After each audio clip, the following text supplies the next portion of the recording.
Ya, salam cinta kasih semua Bapak Ibu sahabat Dhamma. Kita sekarang memulai kelas meditasi cinta kasih melalui via Gemini. Ya, bagi Bapak Ibu sahabat Dhamma yang sudah pernah mengikuti dan sudah mengerti, bisa terus memancarkan pikiran cinta kasih ke seluruh alam semesta supaya energi cinta kasih ini terus bertahan dan meluas ke seluruh alam semesta, dan juga untuk membantu sahabat-sahabat teman-teman Dhamma kita yang baru memulai. Nanti Bapak Ibu sahabat Dhamma kalau misalnya ada pertanyaan langsung ketik aja ya di kolom chat. Ya, ketik aja di kolom chat, nanti saya akan baca dan menjawabnya. Jadi sebelum memulai kelas meditasi cinta kasih ini, saya akan menjelaskan terlebih dahulu apa sih manfaat daripada melatih cinta kasih.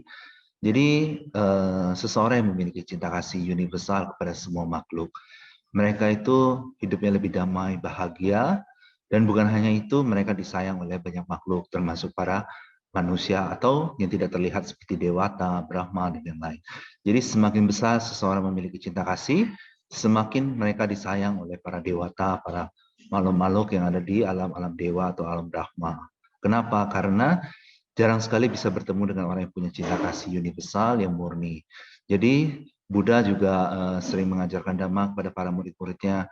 Bagi siapapun yang melaksanakan Dhamma dengan sungguh-sungguh, para dewa akan melindungi mereka, para dewa akan menjaga mereka, seperti itu. Jadi salah satu manfaat meditasi cinta kasih adalah, yang paling penting adalah mengendalikan pikiran. Kenapa? Karena Buddha mengatakan, ya kan, bahwa Buddha mengatakan kepada para siswanya, para biku, tidak ada sesuatu yang lebih berbahaya daripada pikiran yang tidak terkendali. Pikiran yang tidak terkendali adalah bahaya yang paling besar. Buddha juga mengatakan, para biku, tidak ada sesuatu yang lebih bermanfaat daripada pikiran yang terkendali. Pikiran yang terkendali adalah manfaat yang terbesar. Kenapa? Jadi semua orang, semua makhluk siapapun mereka menderita di dunia ini karena mereka tidak dapat mengendalikan pikiran mereka. Jadi orang bisa hidup bahagia, bisa menderita, itu dikarenakan apa? Apabila seseorang bisa mengendalikan batinnya, dia bisa hidup bahagia. Tapi kalau dia tidak bisa mengendalikan batinnya, dia akan hidup dalam penderitaan. Kenapa? Misalnya contoh ya, seseorang dia tidak bisa mengendalikan batinnya. Dia selalu merasa kesepian, dia selalu merasa minder, takut, kecewa, ya kan, gelisah dan segala macam. Kenapa? Karena dia tidak mampu mengendalikan batinnya. Tapi kalau orang yang mampu mengendalikan batinnya, semua itu akan diatasi dengan mudah. Kayak misalnya di zaman sekarang, banyak orang yang mengatakan seperti ini, aduh lagi nggak mood, lagi bete, lagi moodnya lagi bagus. Mereka pikir itu datangnya secara tiba-tiba atau tidak dikendalikan. Tapi sebenarnya tidak. Pikiran yang muncul dalam batin kita itu sebenarnya adalah eh, kehendak kita sendiri, kehendak batin kita. Jadi dengan meditasi cinta kasih, seseorang bisa meluruskan kehendak batinnya supaya batinnya itu sesuai untuk membuat dia bahagia. Oke, kita akan memulai kelas meditasi cinta kasih tahap pertama. Nah, tahap pertama adalah menerima semua kondisi sebagaimana adanya. Kenapa sih banyak orang yang menderita di luar sana? Karena mereka tidak bisa menerima kondisi kehidupan yang sedang terjadi dalam dirinya. Jadi, kalau bisa menerima semua kondisi sebagaimana adanya yang sedang terjadi dalam hidup, maka semua masalah hidup itu bisa diatasi dengan mudah. Kenapa? Karena dalam hidup ini tentu saja bukan semua hal menyenangkan yang akan terjadi pada hidup kita. Bukan hanya hal yang menyenangkan saja, bahkan hal yang tidak menyenangkan terkadang pasti terjadi dalam hidup kita. Jadi kalau kita tidak bisa menerima semua kondisi sebagaimana adanya, maka nggak bagus. Kalau ada orang dia tidak bisa menerima semua kondisi sebagaimana adanya, kondisi yang terjadi dalam hidupnya, maka batinnya akan mudah gelisah, mudah goyang, mudah takut, dan segala macam. Tapi kalau ada seseorang, kita semua bisa menerima kondisi apapun yang terjadi dalam hidup kita, baik itu suka ataupun duka, kita terima dengan lapang dada, maka kita bisa menghadapi semua kondisi kehidupan dengan lebih mudah. Ya, jadi semua masalah yang muncul dalam hidup seseorang itu dikarenakan dia tidak mampu menerima semua kondisi sebagaimana adanya. Nanti akan dijelaskan lebih jauh. Oke, sekarang kita akan meditasi dulu. Dalam meditasi, kemampuan untuk menerima semua kondisi itu sangatlah penting, ya. Jadi kita akan belajar menerima semua kondisi. Bapak Ibu bisa cari tempat duduk yang nyaman. Bapak Ibu juga bisa duduk di sofa atau duduk di kursi, duduk di bangku, duduk di alas duduk yang nyaman, tidak apa. Nanti meditasi saya akan bimbing. Oke, sekarang kita akan memulai meditasi. Bapak Ibu cukup pejamkan mata. Ya, Bapak Ibu, sahabat Dhamma, apapun yang muncul dalam pikiran jangan dilawan. Terima saja dengan lapang dada. Semakin bisa menerimanya dengan lapang dada, semua kesulitan hidup akan menjadi lebih mudah. Terima dengan lapang dada.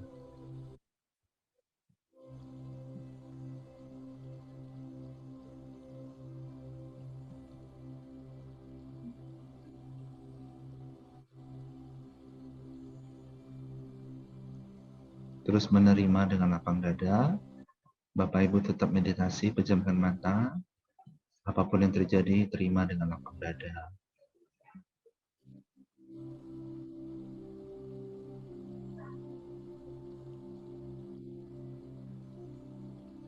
Terus Bapak Ibu menerima semua kondisi dengan lapang dada.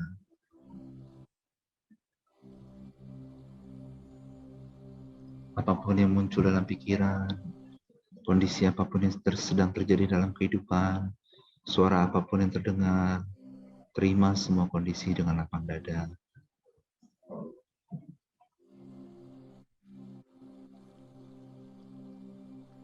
Terima, menerima terus. Apapun yang muncul dalam batin, diterima dengan lapang dada.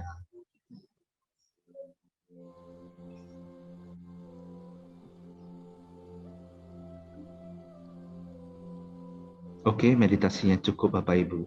Jadi kalau bisa menerima semua kondisi ini kita lakukan selama 1,5 jam selama kelas meditasi cinta kasih via Zoom ini. Tapi kalau bisa, ya kan, dan memang disarankan kita bisa menerima semua kondisi dalam hidup kita, seumur hidup kita. Kenapa? Kalau seseorang dia dihina, dia tidak bisa menerima hinaan itu. Menerima bukan berarti menyetujui, tapi dia terima aja, ya udahlah orang hina, terima saja. Orang apa? Terima. Apapun yang terjadi, terima. Maka dia tidak akan mengalami rasa sakit hati yang parah. Jadi dengan kemampuan menerima semua kondisi, kita bisa menyelesaikan banyak masalah dalam hidup kita. Jadi kalau bisa Bapak Ibu selama 1,5 jam ini atau kalau bisa seumur hidup, apapun yang terjadi dalam kehidupan kita, kita terima semua dengan lapang dada. Ya, karena dalam hidup ini tidak semua hal, bukan hanya hal menyenangkan saja yang terjadi, tapi kadang ada suka, kadang ada duka, kadang ada untung, kadang ada rugi. Ya kan, kadang dipuji, kadang dicela, kadang bahagia, kadang menderita. Ya kan, 8 angin dunia yang selalu bergoyang. Yang paling penting, kita bisa menerima semua kondisi itu sebagaimana adanya. Oke, nah sekarang kita akan masuk ke tahap kedua. Nah, tahap kedua adalah merenungkan bahwa diri sendiri memiliki tabungan kebajikan yang sangat besar. Jadi, kenapa sih Bapak Ibu sahabat Dhamma semua memiliki tabungan kebajikan yang sangat besar? Pertama, karena Bapak Ibu bisa terlahir menjadi manusia. Dari sekian banyaknya makhluk yang ada di dunia, baik yang terlihat maupun tidak terlihat, Bapak Ibu sahabat Dhamma semua bisa terlahir di alam manusia. Itu dikarenakan topangan kebajikan yang sangat besar dari masa lalu. Bukan hanya itu, Bapak Ibu bisa bertemu dengan Buddha Dhamma. Bukan hanya itu, Bapak Ibu punya keyakinan pada Buddha Dhamma. Kenapa sih Bapak Ibu bisa punya keyakinan pada Buddha Dhamma? Buddha hanya mengajarkan kebajikan. Buddha hanya mengajarkan jalan mulia, ya kan? Yang membawa seseorang untuk bisa hidup lebih bahagia. Jadi siapapun yang punya kenapa sih orang bisa punya keyakinan yang besar pada ajaran Buddha, ada yang tidak, ada yang punya keyakinan yang besar, ada yang tidak punya keyakinan. Itu karena tergantung kebajikan masa lampaunya. Kalau dia pernah melatih Dhamma di masa lampau, dia punya kebajikan yang sangat besar. Kalau dia bertemu dengan Buddha Dhamma, dia akan memiliki keyakinan pada Buddha Dhamma. Maka daripada itu, Bapak Ibu memiliki tabungan kebajikan yang sangat besar. Bukan hanya itu juga, Bapak Ibu, ya kan, sahabat Dhamma semua meluangkan waktu untuk melatih meditasi. Kenapa? Karena Bapak Ibu memiliki tabungan kebajikan yang sangat besar. Bapak Ibu sadar pentingnya melatih cinta kasih, mengembangkan cinta kasih. Seperti itu. Jadi tahap kedua ini Bapak Ibu terus mengembangkan keyakinan bahwa Bapak Ibu memiliki tabungan kebajikan yang sangat besar. Nanti kalimat yang ada di sini tidak usah dihafal, nggak apa-apa, nanti saya akan bimbing. Oke, sekarang kita meditasi tahap kedua. Oke, Bapak Ibu bisa cari tempat duduk yang nyaman, lalu memejamkan mata. Apapun yang terjadi pada pikiran, kondisi kehidupan, ataupun suara yang terdengar, terima dengan lapang dada. Bapak Ibu kembangkan keyakinan bahwa Bapak Ibu memiliki tabungan kebajikan yang sangat besar.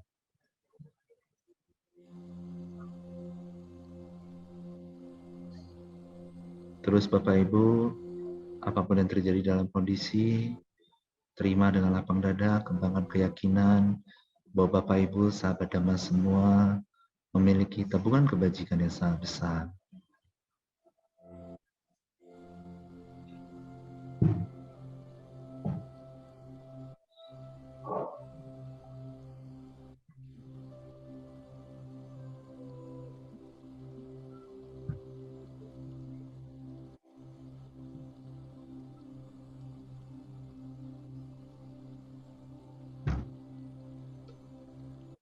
Oke, meditasi sesi kedua cukup sampai di sini. Jadi kalau bisa Bapak Ibu, sahabat Dhamma semua, keyakinan bahwa Bapak Ibu memiliki tabungan kebajikan masa lampau yang sangat besar harus dipertahankan terus selama sesi meditasi ini, kalau bisa seumur hidup. Ya, kenapa Bapak Ibu memiliki tabungan kebajikan yang sangat besar? Buddha mengatakan ada beberapa hal yang sangat sulit untuk didapatkan. Salah satunya terlahir menjadi manusia, bertemu dengan Buddha Dhamma, memiliki keyakinan, mempraktekannya, dan mendapat hasil dari ajaran Buddha Dhamma, ya kan, mendapat manfaat. Jadi ini semua sulit sekali didapatkan. Hanya orang yang memiliki tabungan kebajikan yang sangat besar yang bisa mendapatkan kondisi-kondisi yang tadi disebutkan, terlahir menjadi manusia, bertemu dengan Buddha Dhamma, ya kan, terlahir jadi manusia di zaman Buddha Dhamma, bertemu Buddha Dhamma, ya kan, terus punya keyakinan, mempraktekkan dan mendapat manfaat dari Buddha Dhamma. Itu hanya orang-orang yang punya kebajikan yang sangat besar yang bisa mendapatkan itu semua. Jadi Bapak Ibu harus pertahankan keyakinan bahwa Bapak Ibu memiliki tabungan kebajikan yang sangat besar. Ya, sekarang kita akan masuk ke tahap ketiga.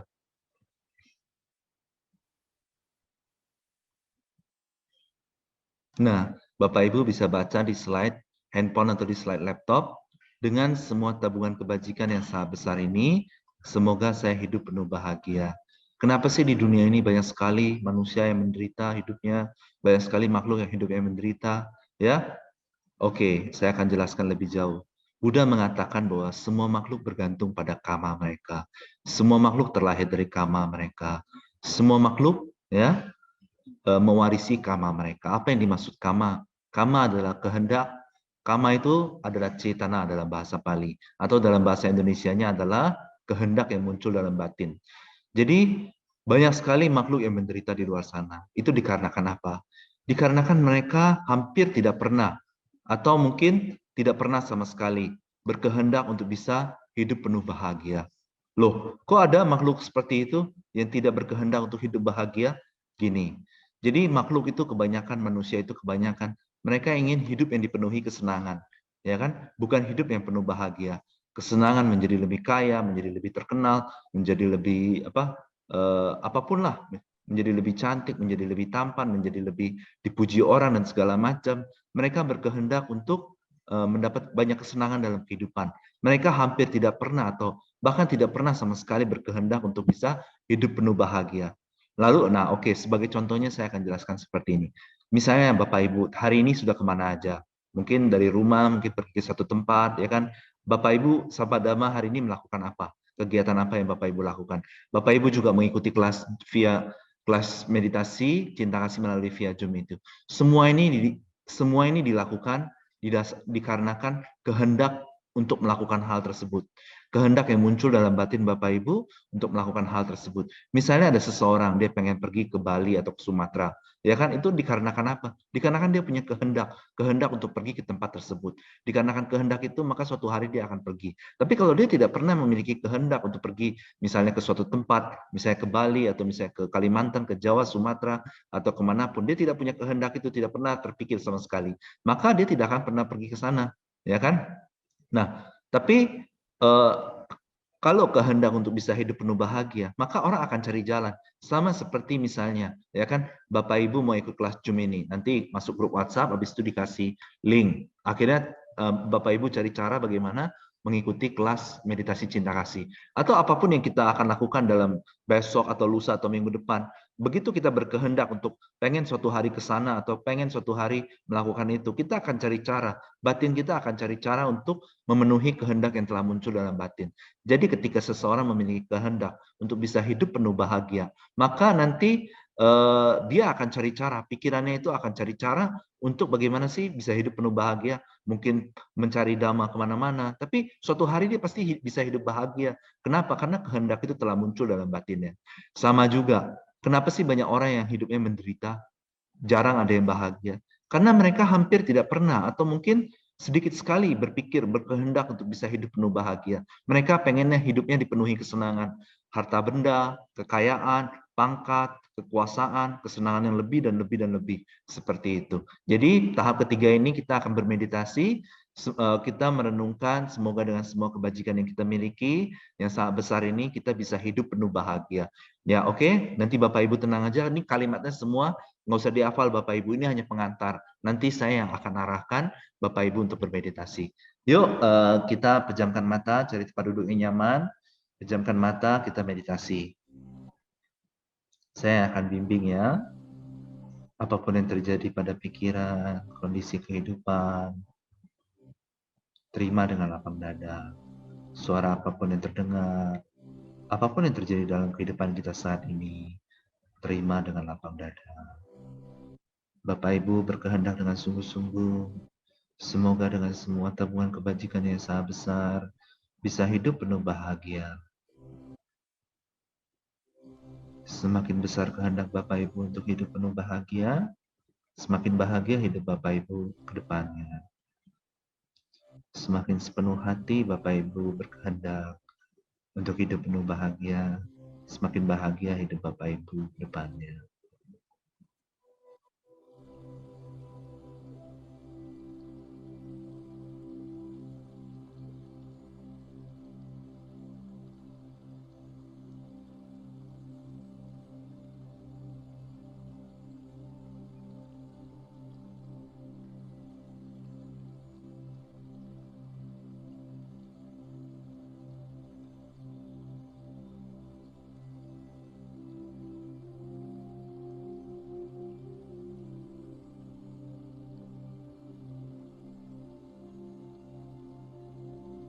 Apapun pikiran yang muncul, apapun yang sedang terjadi dalam kehidupan kita, suara apapun yang terdengar, terima semua dengan lapang dada. Terus munculkan kehendak untuk bisa hidup penuh bahagia.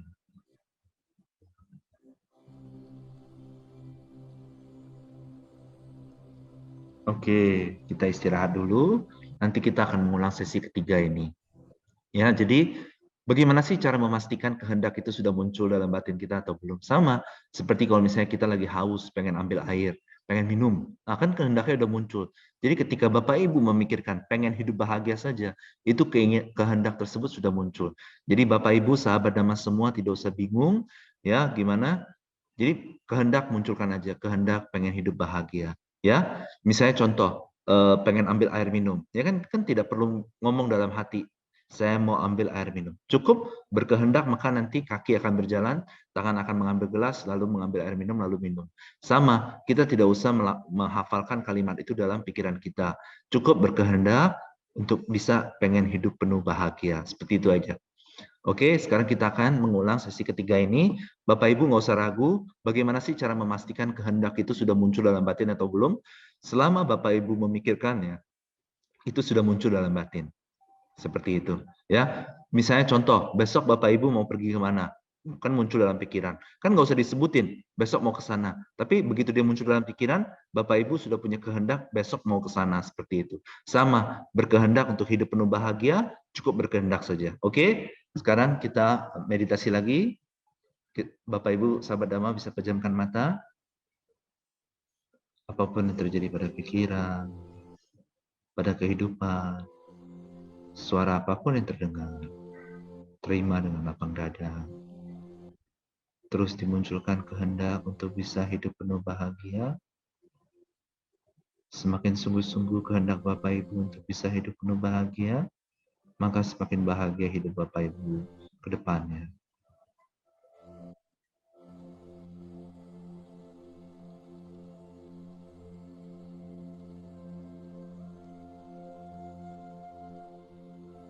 Terus bagus Bapak Ibu, semakin sering muncul kehendaknya, semakin sepenuh hati dengan semua kekuatan batin Bapak Ibu, berkehendak untuk bisa hidup penuh bahagia.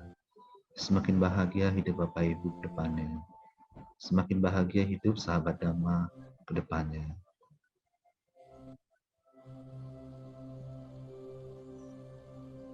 Terus lagi Bapak Ibu, lagi dan lagi. Terus munculkan kehendak untuk bisa hidup penuh bahagia.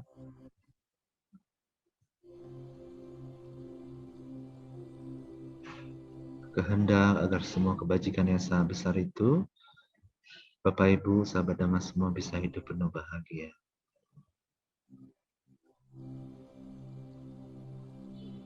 Oke, cukup meditasi sesi ketiga ini. Ya, sekarang kita akan masuk ke sesi keempat.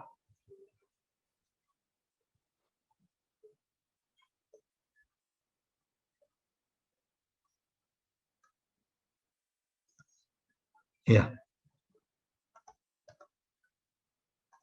Bapak Ibu, kalau nanti ada pertanyaan, boleh langsung ketik aja di kolom chat, nanti saya akan baca dan menjawabnya ya. Oke, di tahap keempat ini, tulisannya seperti ini, saya akan bacakan. Dengan semua tabungan kebajikan saya sangat besar ini, semoga semua yang saya kasihi hidup penuh bahagia. Jadi kenapa sih banyak sekali manusia atau makhluk yang hidupnya penuh dengan penderitaan? Ya, itu karena mereka selalu memikirkan ingin orang lain atau makhluk lain hidupnya menderita.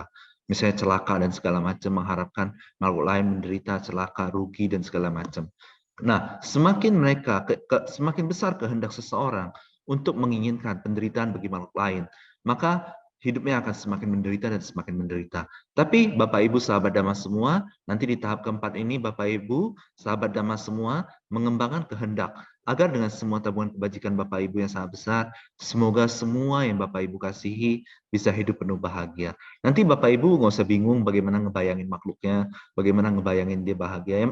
Yang paling penting adalah kehendak. Semua yang dikasihi. Jadi ibaratnya contohnya seperti ini. Misalnya ada orang, dia pengen dia pengen berbagi makanan untuk 100 orang. Dia kan nggak usah ngebayangin 100 orang itu seperti apa. Yang penting dia ada kehendak, maka dia akan cari nasi, dia bungkus, dia beli, dia bagi-bagikan.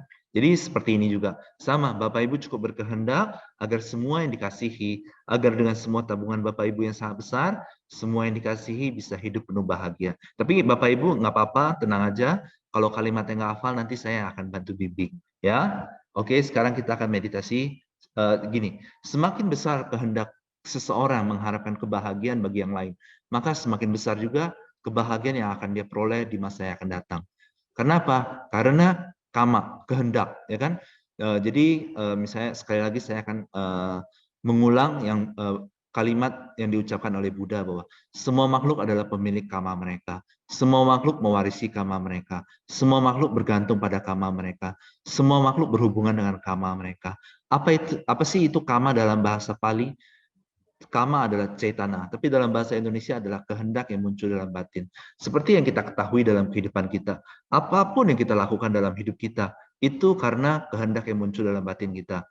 Ya kan, misalnya seseorang tertidur, dia pengen bangun, itu karena ada kehendak untuk bangun, merapikan kamar, membereskan rumah, makan, minum, kerja, sekolah, belajar, membaca buku, mengemudi, segala macam, itu dikarenakan apa? Kehendak. Jadi semua makhluk itu bergantung pada kama mereka atau kehendak yang muncul dalam batin. Jadi ketika seseorang berkehendak untuk supaya semua yang dikasihi bisa hidup penuh bahagia, kehendak ini tidak kama itu hanya mengenal kehendak. Jadi apapun yang muncul, siapapun yang bahagia, yang penting itu kama itu hanya mengenal kehendak. Ketika seseorang berkehendak supaya orang lain bisa hidup menderita, ketika kehendak untuk menginginkan orang lain menderita, maka ketika kehendak ini berbuah, dia yang akan menderita. Karena kama itu hanya mengenal kehendak. Tapi ketika Bapak Ibu, sahabat Dhamma semua berkehendak supaya semua yang dikasihi bisa hidup penuh bahagia. Ketika kehendak ini berbuah, Bapak Ibu, sahabat Dhamma semua yang akan hidup penuh dengan kebahagiaan. Jadi Bapak Ibu, kalau misalnya nggak hafal kalimat ini nggak apa-apa, saya akan bimbing. Oke, kita sama-sama pejamkan mata lagi Bapak Ibu. Apapun yang terjadi dalam pikiran, kondisi kehidupan seperti apapun, suara apapun yang terdengar, kita terima dengan lapang dada. Bapak Ibu sahabat Dhamma semua, memunculkan kehendak agar dengan semua kebajikan yang besar, Semoga semua yang dikasihi bisa hidup penuh bahagia. Bapak Ibu cukup memastikan kehendak itu muncul dalam batin, kehendak agar dengan semua tabungan kebajikan yang sangat besar ini, semoga semua yang dikasihi bisa hidup penuh bahagia.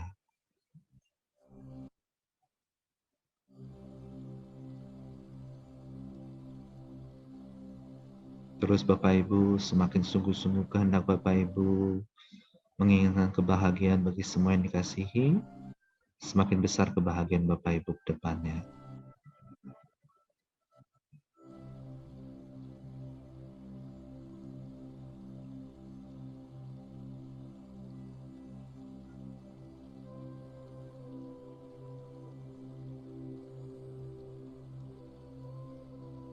Semakin sungguh-sungguh sepenuh hati kehendak Bapak Ibu menginginkan agar semua kebajikannya yang sangat besar, agar semua yang dikasih bisa hidup penuh bahagia, semakin bahagia hidup Bapak Ibu di kemudian hari.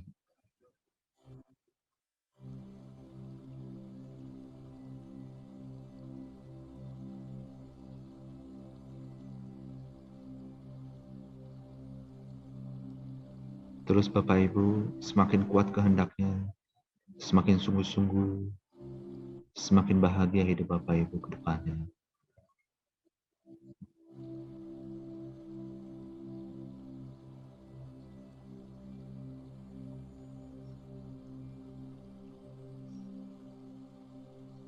Oke, sesi keempat ini cukup sampai di sini. Ya, oke, sekarang kita akan masuk ke sesi kelima.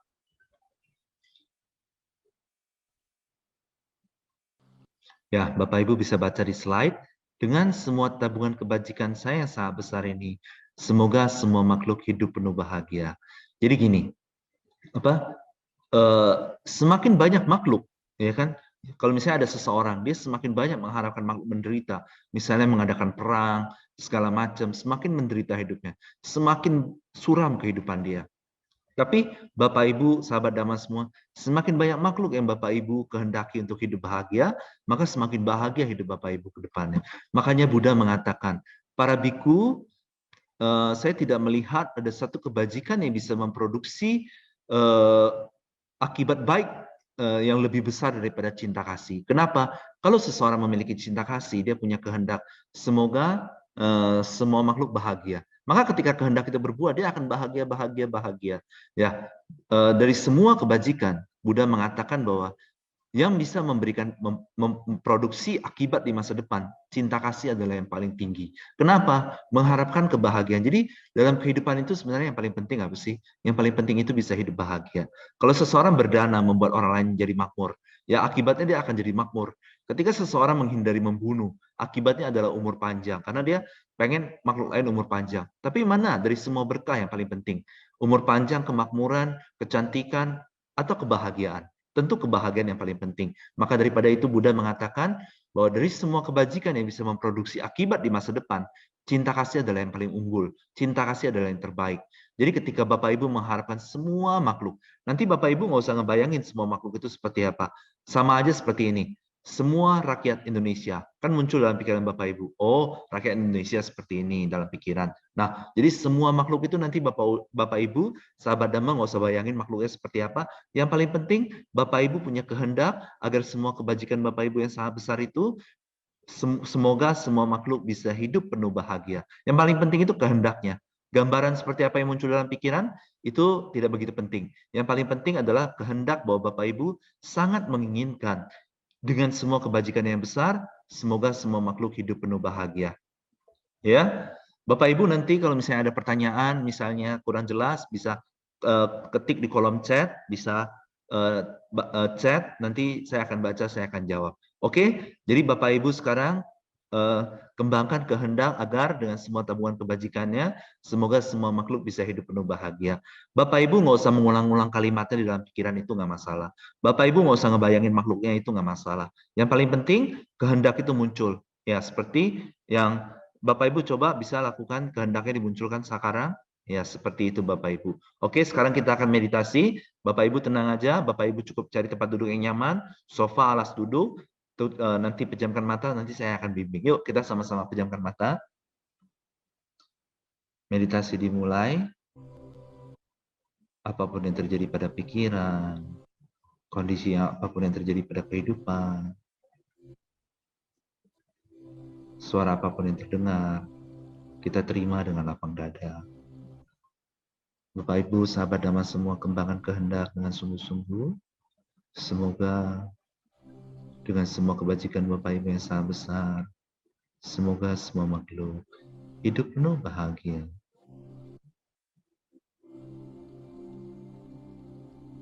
Semakin besar kehendak Bapak Ibu mengharapkan dengan semua kebajikannya yang sangat besar itu, semua makhluk bisa hidup penuh bahagia. Semakin bahagia hidup Bapak Ibu ke depannya.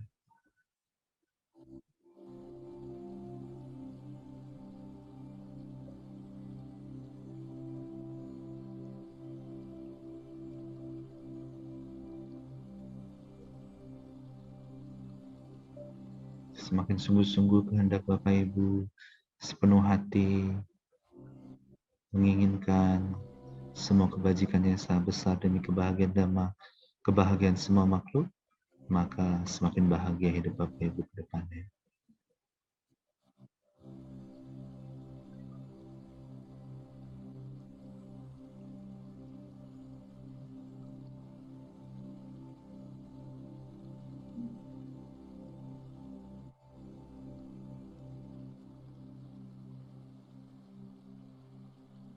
Oke, cukup meditasi sesi kelima.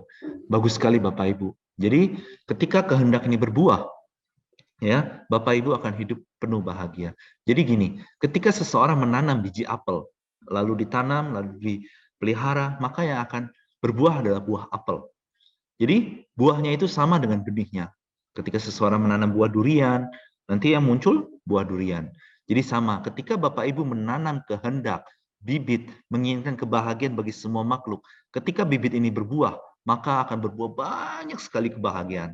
Seperti itu. Jadi ilustrasinya seperti ini, ketika misalnya seseorang menanam biji pepaya, dia pengen nanam pepaya, oke. Lalu dia rawat, dia ini segala macam, tumbuh suatu hari. Nanti buah pepayanya bukan cuma satu, tapi banyak sekali buah pepayanya. Dan dia berbuahnya bukan satu kali. Nanti udah berbuah, habis itu dipetik, dimakan, nanti dia berbuah lagi. Dipetik, dimakan, nanti dia berbuah lagi. Sama, ketika Bapak Ibu menanam kehendak, menginginkan kebahagiaan bagi semua makhluk, lalu tinggal tunggu nanti, dirawat semua ini, semua bibitnya ini, tunggu nanti yang muncul apa? Kebahagiaan. Dan kebahagiaannya itu bukan cuma satu. Kebahagiaannya ini banyak. Sekali berbuah, kebahagiaannya itu banyak. Dan bukan cuma sekali berbuah. Dia akan berbuah terus lagi dan lagi dan lagi. Seperti itu. Contoh, seperti contoh aja ya. Ketika seseorang, dia pengen, ya kan, misalnya contoh pemain bola, dia berkehendak pengen nih suatu hari bisa jadi pemain sepak bola. Ketika dia berkehendak, maka dia akan cari tahu tentang apa itu bola, bagaimana strateginya bermain ini, bagaimana sih bisa masuk kejuaraan gini aja. Dia akan mengidolakan banyak pemain bola. Jadi ketika dia berkehendak untuk bisa mau jadi pemain bola, kehidupannya akan berhubungan dengan sepak bola. Tapi ketika Bapak Ibu berkehendak bisa pengen hidup penuh bahagia, maka kehidupan Bapak Ibu berikutnya adalah semua berhubungan dengan kebahagiaan saja. Jadi ketika Bapak Ibu berkehendak dengan sungguh-sungguh menginginkan kebahagiaan bagi semua makhluk, maka ketika itu berbuah, dia akan berbuah kebahagiaan. Seperti itu Bapak Ibu. Ya, jadi Buddha mengatakan semua makhluk berhubungan dengan karma mereka, semua makhluk mewarisi karma mereka, bergantung pada karma mereka, terlahir dari karma mereka. Apa itu karma? Karma adalah kehendak. Seperti coba contohnya saat ini. Apapun yang Bapak Ibu lakukan saat ini, itu dikarenakan kehendak lampau. Dan ketika ada kondisi, Bapak Ibu melakukannya. Kehendak itu terjadi, berbuah. Bapak Ibu pengen ikut kelas meditasi Zoom, akhirnya ikut. Tapi bagi mereka yang tidak memikirkannya, maka mereka tidak bisa ikut. Mungkin suatu hari nanti bisa ikut, ya. Jadi kehendak akan berbuah sama dengan akibatnya, sama persis. Jadi contohnya seperti ini. Ketika seseorang berkehendak dalam pikirannya, mau minum, ya kan, mau minum, maka nanti buahnya apa? Dia akan minum. Dia akan berjalan, mengambil gelas, ambil air, lalu dia minum. Seperti itu. Jadi ketika seseorang berkehendak dengan sungguh-sungguh, semoga semua makhluk hidup penuh bahagia. Maka ketika dia berbuah, dia akan berbuah kebahagiaan banyak sekali. Seperti itu Bapak Ibu. Ada pertanyaan, saya baca dulu ya. Apakah benar meditasi meta ini adalah sebagai pengkondisi kebahagiaan pikiran, tapi untuk mencapai arahat perlu meditasi vipassana? Terima kasih. Jadi gini, semua. Jadi Buddha mengajarkan kebajikan, banyak sekali jenis kebajikan. Berdana bisa memberikan kemakmuran, menjalankan sila bisa memberikan panjang umur, terus sehat walafiat dan segala macam.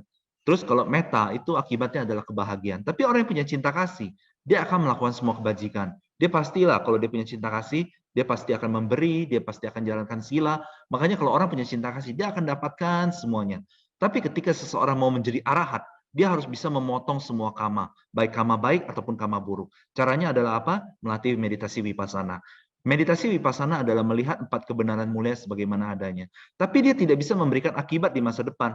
Ya kan? Meditasi vipassana itu hanya memotong semua akibat. Jadi akibat baik, akibat buruk jangan berbuat lagi. Capai nibbana, selesai seperti itu. Tapi ketika seseorang mau menjadi seorang arahat, dia harus mengumpulkan banyak kebajikan seperti berdana, menjalankan sila, meditasi cinta kasih. Tujuannya apa? Supaya dia bisa dapat kehidupan yang baik untuk melatih dhamma dengan tenang, seperti itu. Tapi meditasi vipassana dia tidak memberikan akibat, tapi hasilnya adalah apa? Hasilnya adalah dia tidak terlahir lagi di masa depan. Seperti itu. Jadi dia memotong semuanya. Dia melihat 4 kebenaran sebagaimana adanya, lalu dia tidak ingin terlahir lagi. Baik ataupun buruk dia sudah tidak mau. Semua dia tidak mau. Jadi dia tidak akan memberikan akibat. Hasilnya adalah dia tidak akan terlahir di alam manapun, tidak akan memberikan akibat seperti apapun. Tapi untuk seseorang sebelum jadi arahat, dia harus mengumpulkan banyak kebajikan seperti berdana, jalankan sila, meditasi. Tujuannya apa? Supaya dia bisa dapat kehidupan yang baik, supaya dia bisa bahagia dan bisa melatih vipassana dengan bahagia. Tapi meditasi vipassana itu sangat dalam, sangat-sangat dalam. Meditasi vipassana itu tidak bisa dilakukan oleh orang yang tidak memiliki konsentrasi atau orang yang ketika meditasi dia tidak bisa melihat cahaya. Minimal ketika dia meditasi dia bisa melihat cahaya, dia bisa melihat banyak kehidupan lampau, dia bisa lihat banyak kehidupan ke depannya. Makanya kenapa saya tidak begitu banyak membahasnya di meditasi via Zoom, karena ini sesuatu yang kalau mau dipelajari itu sesuatu yang sangat-sangat detail. Tahapannya ada banyak sekali. Jadi kalau misalnya ada orang mau melatih meditasi vipassana, saya sarankan cari satu tempat meditasi di Myanmar atau misalnya kalau enggak di Indonesia ada beberapa tempat, lalu tinggal di wihara itu selama 6 bulan, 1 tahun, 2 tahun, 3 tahun. 3 tahun aja terus terang belum tentu bisa. Kenapa? Karena meditasi vipassana itu sangat dalam dan deep dan dalam. Jadi gini, kayak misalnya Bapak Ibu ketika cinta kasih, Bapak Ibu kan bisa menyadari kehendak kan. Tapi kalau dalam meditasi vipassana itu bukan hanya kehendak disadari. Semua jenis batin yang muncul harus disadari. Semua jenis materi yang muncul dalam badan jasmani harus disadari. Anicca, dukkha, anatta. Jadi saya tidak begitu sharing hal itu di sini. Kenapa? Karena ini tidak mudah untuk dijelaskan hanya melalui melalui Zoom, ya. Jadi kita akan membahas lebih jauh kepada cinta kasih. Tapi kalau Bapak Ibu mau menjadi arahat suatu hari, bagaimana caranya? Caranya adalah terus kembangkan cinta kasih, lalu beraspirasi. Semoga suatu hari nanti bisa melatih meditasi vipassana dan menjadi arahat seperti itu. Oke, sekarang kita akan masuk ke tahap ke-6. Oke, Bapak Ibu bisa baca di slide ini. Dengan semua tabungan kebajikan saya yang sangat besar ini, semoga semua makhluk di seluruh alam semesta mendapat kebahagiaan dhamma terbesar. Jadi, ini Bapak Ibu. Bapak Ibu kan bisa baca di slide ini, dengan semua tabungan kebajikan saya yang sangat besar ini, semoga semua makhluk di seluruh alam semesta mendapat kebahagiaan dhamma terbesar. Ini hampir mirip tadi seperti tahap kelima, cuma perbedaannya adalah semua makhluk di seluruh alam semesta. Bapak Ibu nanti nggak usah bingung bagaimana ngebayangin semua makhluk di seluruh alam semesta. Nggak usah bingung. Yang penting kehendak menginginkan semua makhluk di seluruh alam semesta mendapat kebahagiaan dhamma terbesar. Jadi sebenarnya alam semesta itu ada banyak sekali, bukan cuma alam semesta ini, tapi ada tidak terhitung alam semesta yang ada di luar sana, tidak ada ujung, tidak ada batas. Banyak sekali. Maksudnya semua makhluk di seluruh alam semesta itu apa? Maksudnya adalah Bapak Ibu mengasihi semua makhluk. Tidak melewatkan satu makhluk pun yang tidak dikasihi. Seperti itu Bapak Ibu. Jadi ketika Bapak Ibu memikirkan semua makhluk di seluruh alam semesta, Bapak Ibu tahu bahwa Bapak Ibu mengasihi semua makhluk tanpa menyisakan satupun. Cukup seperti itu saja. Nanti kalimatnya Bapak Ibu nggak usah hafal, nggak apa-apa. Yang paling penting, ya kan, kehendaknya Bapak Ibu. Misalnya contoh sebelum kita mulai meditasi saat ini, coba Bapak Ibu kehendak dengan sungguh-sungguh menginginkan kebajikan Bapak Ibu yang sangat besar, agar semua makhluk di seluruh alam semesta mendapat kebahagiaan dhamma terbesar. Lagi Bapak Ibu diulang lagi, ya mulai bagus Bapak Ibu. Terus munculkan lagi kehendak, menginginkan semoga dengan kebajikan Bapak Ibu yang sangat besar, semoga semua makhluk di seluruh alam semesta mendapat kebahagiaan dhamma terbesar. Ya, Bapak Ibu nggak usah khawatir apakah betul kehendaknya itu sudah muncul atau belum. Selama Bapak Ibu pikirkan itu sudah muncul. Jadi sebelum kita mulai meditasi, kita buat pikiran ini familiar dulu, kehendak ini familiar dulu dalam batin Bapak Ibu. Pikiran berkehendak agar menginginkan semua makhluk di seluruh alam semesta mendapat kebahagiaan damai terbesar. Terus Bapak Ibu, nah terus ya, saya akan jelaskan lebih jauh. Kebahagiaan damai itu sebenarnya apa sih? Kebahagiaan damai adalah kebahagiaan yang didapatkan melalui ajaran Buddha. Semua kebahagiaan, maaf, maaf Bapak Ibu. Jadi kebahagiaan Dhamma adalah semua kebahagiaan yang bisa didapatkan melalui ajaran Buddha. Jadi ketika Bapak Ibu menginginkan semua makhluk di seluruh alam semesta mendapat kebahagiaan Dhamma terbesar, artinya Bapak Ibu ingin mereka berkembang terus dalam Dhamma, ingin mereka bahagia dalam Dhamma, ingin mereka berkembang dan terus berbahagia dalam Dhamma. Ini adalah pikiran yang sangat mulia Bapak Ibu. Kenapa mulia? Menginginkan satu orang aja supaya dia bisa berkembang dalam Dhamma, hidup bahagia, ya kan, itu karma baiknya sudah banyak. Apalagi Bapak Ibu menginginkan semua makhluk di seluruh alam semesta mendapatkan kebahagiaan Dhamma terbesar. Jadi Buddha pernah ditanya oleh seorang Raja Dewa Tawatingsa, Dewa Saka. Dewa Saka adalah penguasa di alam dewa, ya. Jadi Dewa Saka bertanya pada Buddha, Buddha, dari semua kebahagiaan, kebahagiaan apa sih yang paling tinggi? Buddha mengatakan, dari semua kebahagiaan, kebahagiaan Dhamma adalah yang paling tinggi. Jadi ketika Bapak Ibu berkehendak agar dengan semua kebajikannya yang sangat besar, menginginkan semua makhluk di seluruh alam semesta, berkehendak agar semua makhluk di seluruh alam semesta mendapat kebahagiaan Dhamma terbesar. Berarti Bapak Ibu berkehendak agar mereka semua mendapatkan kebahagiaan yang paling mulia, kebahagiaan yang paling tinggi. Ya, terus munculkan terus kebahagiaan kehendak itu Bapak Ibu. Ada yang bertanya, saya akan baca dulu. Kebahagiaan Dhamma adalah kebahagiaan terbesar. Kalau kita katakan kebahagiaan Dhamma adalah kebahagiaan terbesar, apakah tidak kebanyakan terbesar? Jadi gini, oke, ini adalah pertanyaan yang sangat bagus. Jadi akan saya jelaskan. Oke, sebelumnya saya belum pernah menjelaskan ini, tapi saya akan jelaskan. Jadi gini, kebahagiaan Dhamma terbesar. Jadi setiap orang memiliki kebahagiaan yang berbeda-beda. Pada tahap yang berbeda-beda, level yang berbeda-beda. Dan kebahagiaan yang didapat dari ajaran Buddha itu juga banyak tahapannya. Dari pertama berdana, habis itu jalankan sila, habis itu sering baca parita, habis itu sering baca buku Dhamma. Jadi kebahagiaan Dhamma setiap orang itu berbeda. Nah, jadi kebahagiaan Dhamma terbesar itu Bapak Ibu menginginkan agar mereka semua mendapatkan kebahagiaan Dhamma yang terbesar versi mereka. Seperti itu maksudnya. Jadi ketika Bapak Ibu menginginkan kebahagiaan Dhamma yang terbesar menurut versi mereka, maka Bapak Ibu yang akan mendapatkan kebahagiaan Dhamma terbesar terus. Terus terang, ini pertanyaan yang sangat bagus. Belum pernah saya menjelaskan ini. Untung ada pertanyaan ini, makanya saya bisa jelaskan. Terima kasih sudah bertanya ini ya. Jadi nanti Bapak Ibu berkehendak dengan sungguh-sungguh agar semua makhluk di seluruh alam semesta mendapat kebahagiaan Dhamma terbesar. Yuk, meditasi. Bapak Ibu cukup pejamkan mata, nanti saya akan bimbing. Meditasi dimulai. Apapun yang terjadi dalam pikiran, kondisi apapun yang terjadi pada kehidupan, suara yang terdengar, kita terima dengan lapang dada. Bapak Ibu berkehendak dengan sungguh-sungguh agar semua kebajikan yang sangat besar, menginginkan semua makhluk di seluruh alam semesta mendapat kebahagiaan Dhamma terbesar. Semakin sungguh-sungguh, semakin kuat kehendak Bapak Ibu, semakin banyak kebahagiaan Bapak Ibu di masa depan.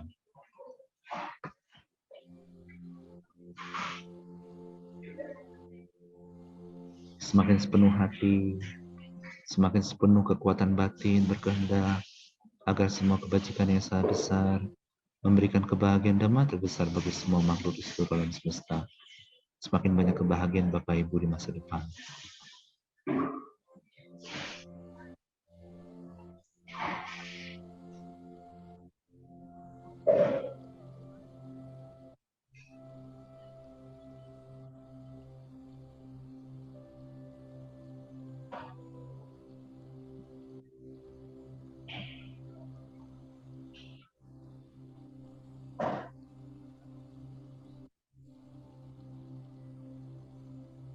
Oke, kita istirahat sebentar.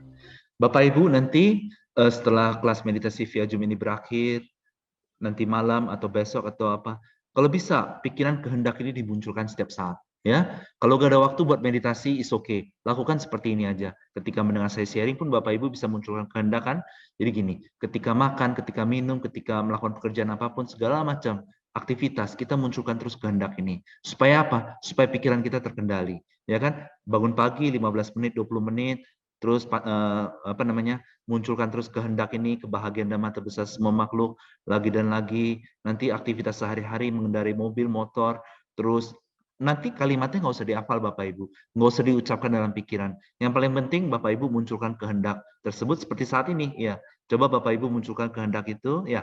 Seperti ini Bapak Ibu, kehendak yang muncul. Seperti ini lakukan aktivitas. Supaya apa? Supaya pikirannya itu terkendali. Supaya hidup kita tidak menderita. Jadi gini, sebenarnya kenapa sih banyak makhluk atau banyak manusia di dunia ini hidupnya itu penuh penderitaan? Apa sih jawaban yang paling bisa menjelaskan semua itu? Jawabannya adalah karena mereka yang menginginkannya. Kok bisa makhluk pengen menderita? Iya, misalnya contoh, ya kan? Ketika seseorang berpikir, aduh hidup saya kesepian, saya tidak ada teman, tidak ada orang yang mengerti saya. Misalnya dia berpikir kayak gitu, kayak gitu, kayak gitu. Dia menikmati pikiran tersebut. Maka dia akan diberikan kehidupan yang sama persis seperti itu untuk menikmati kehidupan itu. Jadi ketika seseorang berpikir, aduh kerjaan saya begini, aduh gini, keluarga saya begini, aduh begini, mengeluh dan segala macam, maka dia akan diberikan kehidupan yang sama persis seperti itu untuk menikmati pikiran seperti itu. Kenapa? Karena dia yang menginginkannya. Jadi ibaratnya seperti ini contohnya. Ketika misalnya dia contoh, dia berpikir, aduh hidup saya kesepian. Kehendaknya itu apa yang muncul dalam batin? Menikmati rasa, menikmati kesedihan karena kesepian. Dia menikmati pikiran itu. Karena dia menikmati pikiran itu, maka di masa depan dia akan diberikan kehidupan yang sama persis seperti itu untuk menikmati pikiran itu. Tapi Bapak Ibu sekarang mulai tenang aja. Bapak Ibu nggak usah khawatir tentang semua. Kenapa? Kapanpun ada pikiran yang membuat hati kita susah, langsung alihkan pikiran itu kehendak cinta kasih. Kebahagiaan damai terbesar, lagi dan lagi, lagi dan lagi. Nah, mulai dari sekarang, kita jangan pernah menikmati semua objek pikiran yang membuat hati kita susah. Kenapa? Siapapun mereka yang hidupnya menderita, siapapun mereka yang menikmati pikiran yang membuat hati mereka susah, dia akan diberikan kehidupan yang sama persis seperti itu untuk menikmati kehidupan seperti itu. Contoh, seperti tadi, biji pepaya, nanam biji pepaya, nanti tumbuhnya pepaya. Tapi kalau ada seseorang, dia selalu berpikir, hidupnya kesepian, tidak ada orang yang bisa mengerti dia, begini. Ketika dia nanam bibit, ketika dia berbuah, sama persis. Kenapa? Karena dia menikmati itu. Ya kan? Karena dia menikmati itu. Lalu bagaimana cara mengatasi semua pikiran yang negatif? Caranya adalah apapun pikiran yang membuat hati kita susah muncul dalam pikiran, ya dia udah muncul mau bagaimana lagi? Terima. Tapi jangan dinikmatin, langsung alihkan kehendak cinta kasih. Kenapa? Ketika Bapak Ibu menikmati cinta kasih, menginginkan semua makhluk mendapat kebahagiaan damai terbesar, karena Bapak Ibu menginginkan semua makhluk mendapat kebahagiaan damai terbesar, ketika itu berbuah, Bapak Ibu akan terus mendapatkan kebahagiaan damai terbesar. Lagi. Dari semua kebahagiaan, kebahagiaan Dhamma adalah yang terbesar. Bahkan kebahagiaan di alam dewa yang begitu hebat. Ketika Buddha muncul ke dunia, dewa-dewa lebih senang bertemu Buddha mendengarkan Dhamma daripada menikmati kesenangan di alam dewa. Tapi tetap aja ada dewa-dewa yang lengah, tetap ada. Tapi para dewa yang bijaksana, mereka lebih memilih meninggalkan alam dewa lalu terbang ke alam manusia, pergi ketemu Buddha, mendengarkan Dhamma, mendapat kebahagiaan Dhamma. Kenapa? Karena dari semua kebahagiaan yang paling mulia, kebahagiaan yang paling luhur adalah kebahagiaan dhamma. Contohnya, salah satu kebahagiaan dhamma itu apa sih? Ketika seseorang berdana, ya kan? Berdana itu adalah salah satu kebahagiaan dhamma. Maka ketika dana ini berbuah, dia akan menjadi makmur. Ya kan? Jadi ini adalah salah satu kebahagiaan dhamma. Jadi kebahagiaan dhamma itu luas sekali. Ketika seseorang menghindari membunuh makhluk hidup, ketika dia berbuah, akibatnya apa? Dia akan panjang umur, dia akan sehat karena dia tidak melukai makhluk lain. Jadi kebahagiaan damai itu adalah semua kebahagiaan yang paling mulia. Jadi kenapa saya menjelaskan semua ini? Jadi apapun yang membuat hati kita susah muncul dalam pikiran, apapun objek yang membuat batin kita susah, ya kan, muncul dalam pikiran, alihkan langsung kehendak cinta kasih, alihkan terus, lagi dan lagi, lagi dan lagi. Semua pikiran yang bikin hati kita susah, jangan nikmatin. Kenapa? Kalau ada orang, dia selalu menikmati pikiran-pikiran yang membuat hati dia susah, maka dia akan diberikan kehidupan yang sama persis seperti itu untuk menikmati kehidupan seperti itu. Misalnya contoh, ya kan? Contoh seperti ini. Ada orang dia berpikir, aduh pasangannya seperti ini, seperti itu, aduh anaknya seperti ini, seperti itu, rajin, malas belajar, gini, pasangannya nggak pengertian, gini. Karena dia menikmati pikiran seperti itu. Maka yang dilihat dari pasangan dan anaknya ya seperti itu, maka jadinya seperti itu. Jadi kalau misalnya, bagaimana sih cara mengatasi keluarga yang berantakan menjadi keluarga yang harmonis? Selalu lihat sisi baik mereka, hargai. Ketika mereka melakukan sesuatu yang tidak menyenangkan, anggap aja nggak terjadi apa-apa, nggak usah dipikirin, nggak usah dinikmatin, apalagi emosi dan marah, ya kan? Jadi ingat semua kebaikan mereka aja, oke, anggap aja fine-fine, jangan emosi, nggak perlu emosi dan segala macam. Anak, ya kan, misalnya dia bandel dan segala macam, ya udah nggak usah jengkel karena itu. Kenapa? Kalau jengkel karena itu, maka itu kita akan diberikan kehidupan seperti itu untuk menikmati pikiran seperti itu lagi. Jadi setiap kali anak berbuat sesuatu yang baik, belajar, ya hargain aja. Setiap kali dia berbakti, setiap kali ini hargain. Setiap kali pasangan seperti berbuat suatu kebajikan, orang tua melakukan kebajikan, siapapun itu, hargai mereka. Tapi setiap kali mereka melakukan sesuatu yang kurang pantas, tutup mata atau tidak, anggap aja tidak terjadi apa-apa. Ya kan? Anggap aja tidak terjadi apa-apa. Karena supaya kita tidak menikmati pikiran itu, maka kehidupan kita akan menjadi lebih baik dan lebih baik. Kenapa? Karena kita tidak mau menikmati, ya kan? Apapun yang membuat pikiran kita susah. Misalnya contoh. Oh, pasangannya selingkuh dan segala macam. Lalu dia menikmatinya. Dia sambil sedih, menangis. Oh, dia pikirin pasangannya selingkuh, bla bla bla bla bla bla bla bla. Atau misalnya contoh lain. Oh, anaknya nggak berbakti, bla bla bla bla bla bla. Atau misalnya orang tuanya suka marah-marah, bla bla bla bla bla. Karena dia menikmati pikiran itu, maka dia akan diberikan kehidupan yang sama persis untuk menikmati pikiran seperti itu. Jadi mulai dari sekarang kita harus jaga pikiran kita. Apapun objek yang membuat batin kita susah, alihkan langsung kehendak cinta kasih. Lagi dan lagi, lagi dan lagi. Bagi Bapak Ibu, sahabat damai yang rajin baca parita itu lebih bagus lagi. Sambil baca parita, sambil dengan kehendak cinta kasih, semua makhluk mendapat kebahagiaan damai terbesar, lagi dan lagi, lagi dan lagi. Maka kehidupan Bapak Ibu, sahabat damai semua akan menjadi lebih baik dan lebih baik lagi. Mulai dari sekarang, kita jangan pernah menikmati semua pikiran yang membuat hati kita susah. Supaya apa? Supaya itu tidak terjadi lagi di masa depan lagi dan lagi. Jadi kalau misalnya contoh, ini contoh doang, misalnya kayak kenapa sih banyak orang itu sebenarnya merasa kekurangan? Kenapa sih mereka itu selalu kekurangan dalam hal materi, dalam hal kasih sayang, dalam hal semua, karena mereka menikmatinya ketika, aduh nggak cukup nih, kayak penghasilan bulan ini nggak cukup, oh ini nggak cukup, semua nggak cukup. Dia menikmati pikiran seperti itu, maka dia akan diberikan kehidupan seperti itu untuk menikmati pikiran seperti itu. Buddha mengatakan rasa puas, rasa bersyukur adalah kekayaan yang paling tinggi. Kenapa? Ketika seseorang puas, dia merasa bercukupan. Ketika seseorang bersyukur, dia merasa cukup dalam hal materi, kasih sayang, keluarga, dan segala macam. Maka dia akan diberikan kehidupan seperti itu untuk menikmati kehidupan seperti itu, untuk menikmati pikiran seperti itu. Nah, jadi mulai dari sekarang kita harus jaga pikiran kita. Setiap kali apapun yang membuat hati kita susah muncul, alihkan kehendak cinta kasih. Makanya mulai dari sekarang, kita dari bangun pagi sampai sebelum tidur, saya pribadi saya melakukannya. Jadi kenapa? Karena saya tidak mau menderita, karena saya tidak mau hidup dalam penderitaan. Saya selalu bangun pagi 15 menit, 20 menit atau lebih, saya kehendak cinta kasih dulu terus-terusan. Begitu pikiran saya stabil, langsung saya aktivitas lagi. Tapi aktivitas apapun yang saya lakukan, tetap kehendak cinta kasih ini tidak akan pernah lepas dari pikiran saya. Saya akan lakukan terus. Nah, kenapa? Karena saya tidak mau menderita. Saya tidak mau menikmati objek-objek pikiran yang membuat hati saya susah. Karena apa? Karena saya tahu ketika seseorang menanam bibit A, maka buahnya A.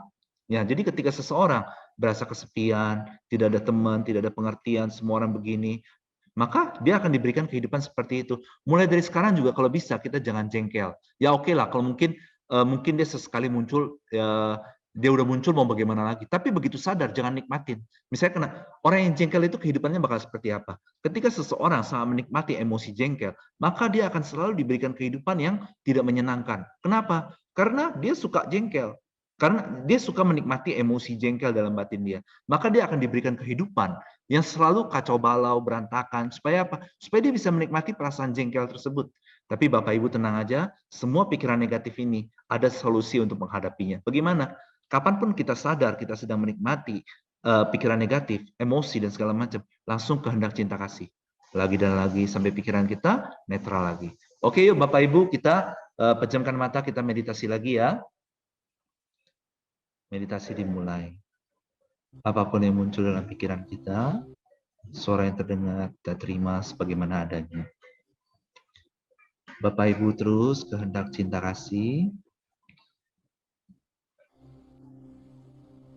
menginginkan semua kebajikan yang sangat besar, demi kebahagiaan damai terbesar semua makhluk di seluruh alam semesta.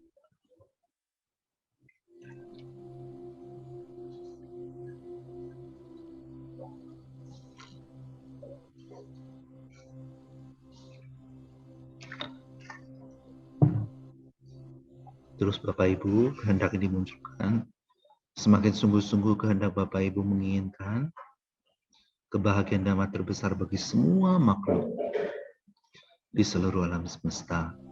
Semakin besar kebahagiaan Bapak Ibu di kemudian hari. Apapun pikiran negatif yang muncul, alihkan. Kehendak cinta kasih lagi dan lagi, lagi dan lagi, lagi dan lagi.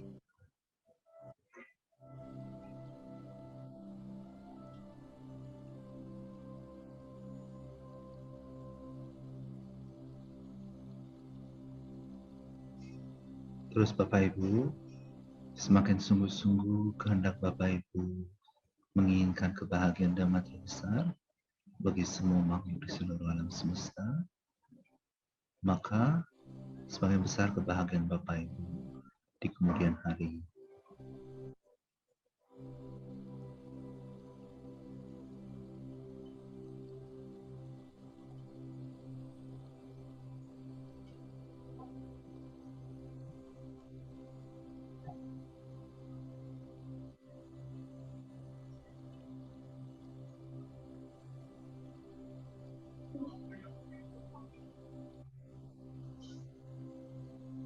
Oke, kita istirahat dulu.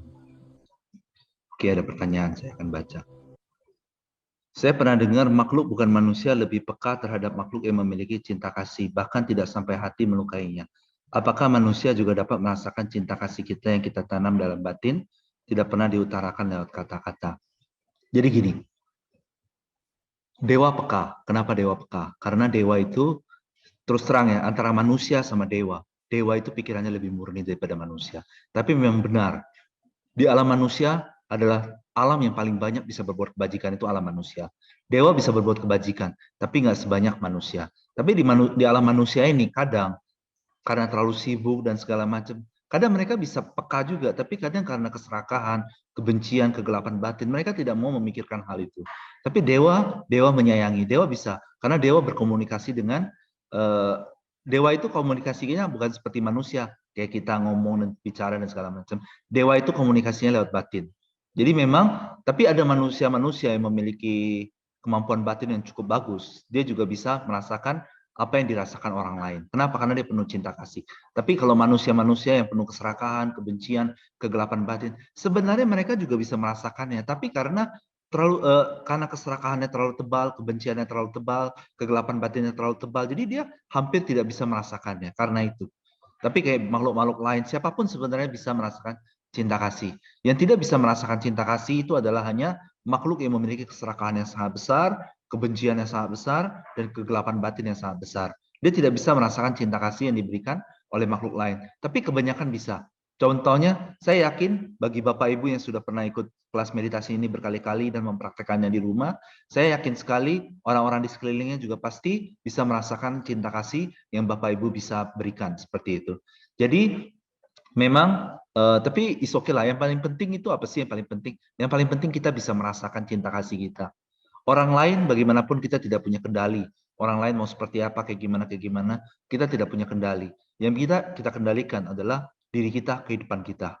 Jadi tapi ketika kita berkehendak kebahagiaan damai terbesar semua makhluk, kita itu sebenarnya lagi memaksimalkan memaksimalkan kama baik makhluk-makhluk lain juga. Seperti itu. Jadi ini adalah cara untuk membantu makhluk lain yang terbaik. Jadi misalnya, kan semua makhluk punya kamanya masing-masing. Bagaimana kok nolong buat apa? Jangan gimana. Nah gini, ketika seseorang punya kehendak untuk buka toko baju, maka orang lain yang punya kehendak untuk beli baju akan datang. Ketika Bapak Ibu terus kebahagiaan damai terbesar semua makhluk di seluruh alam semesta. Nanti akan ada makhluk-makhluk yang pengen belajar Dhamma, yang pengen berkembang dalam Dhamma. Nanti akan bertemu Bapak Ibu dan Bapak Ibu akan bantu mereka untuk berkembang dalam Dhamma. Seperti itu. Misalnya contoh, ya kan kehendak. Misalnya contoh, kehendak orang. Ada orang dia pengen buka restoran jual makanan. Semoga banyak yang datang. Maka orang-orang yang pengen cari makanan yang sesuai dengan rasa dia, ya kan, rasa masakan itu akan datang. Nah, sama seperti itu juga. Ketika Bapak Ibu berkehendak kebahagiaan Dhamma terbesar semua makhluk, maka makhluk-makhluk yang ingin berkembang dalam Dhamma akan bertemu dengan Bapak Ibu. Bapak Ibu akan membantu mereka untuk terus berkembang dalam Dhamma. Seperti itu. Jadi bibit dan buah itu sama persis. Ketika bibit pepaya ditanam, maka buahnya adalah pepaya. Ketika Bapak Ibu berkehendak kebahagiaan Dhamma terbesar semua makhluk di seluruh alam semesta, maka kehidupan Bapak Ibu akan hanya terlibat dengan kebahagiaan Dhamma terbesar semua makhluk di seluruh alam semesta. Seperti itu.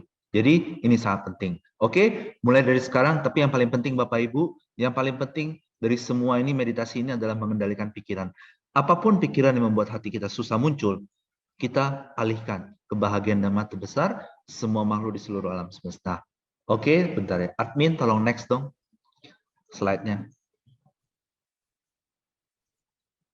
Nah, ini. Di sini ada slide.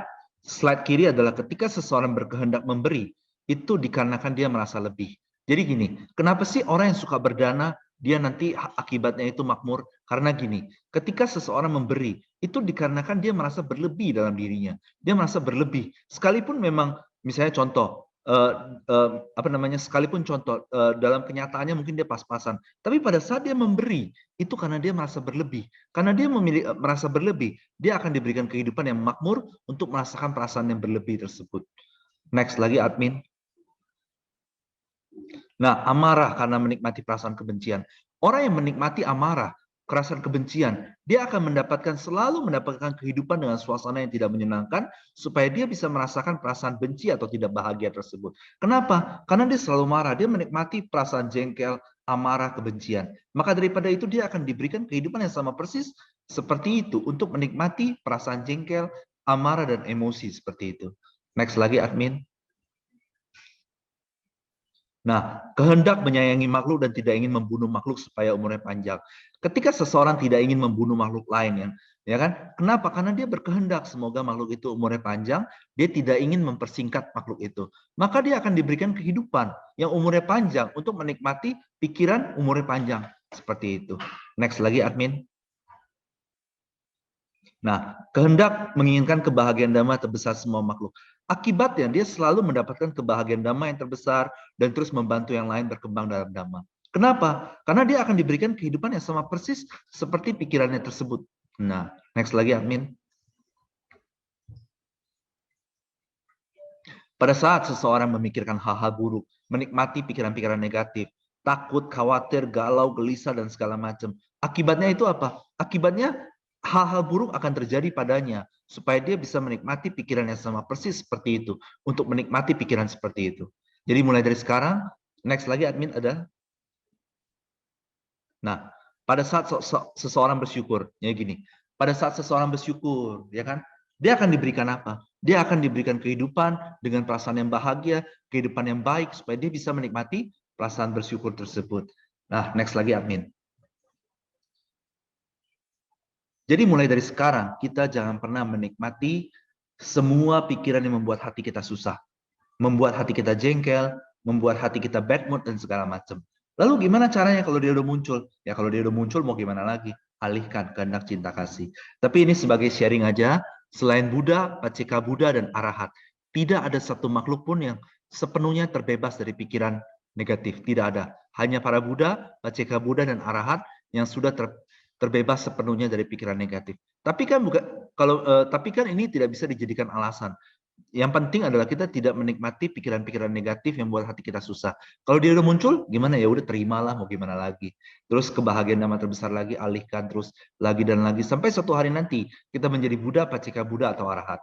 Terus lakukan. Sebenarnya kita memang sedang berada di jalan itu. Makanya tadi ada yang bertanya, Melatih wipasana itu untuk menjadi arahat, betul sekali. Tapi sebelum seseorang menjadi arahat, dia tetap harus kumpulin banyak kebajikan. Supaya apa? Supaya dia mendapatkan kehidupan yang baik, supaya dia bisa hidup bahagia, supaya dia bisa melatih wipasana dengan lebih mudah dan nyaman, supaya dia bisa lebih mudah untuk mencapai tingkat kesucian arahat.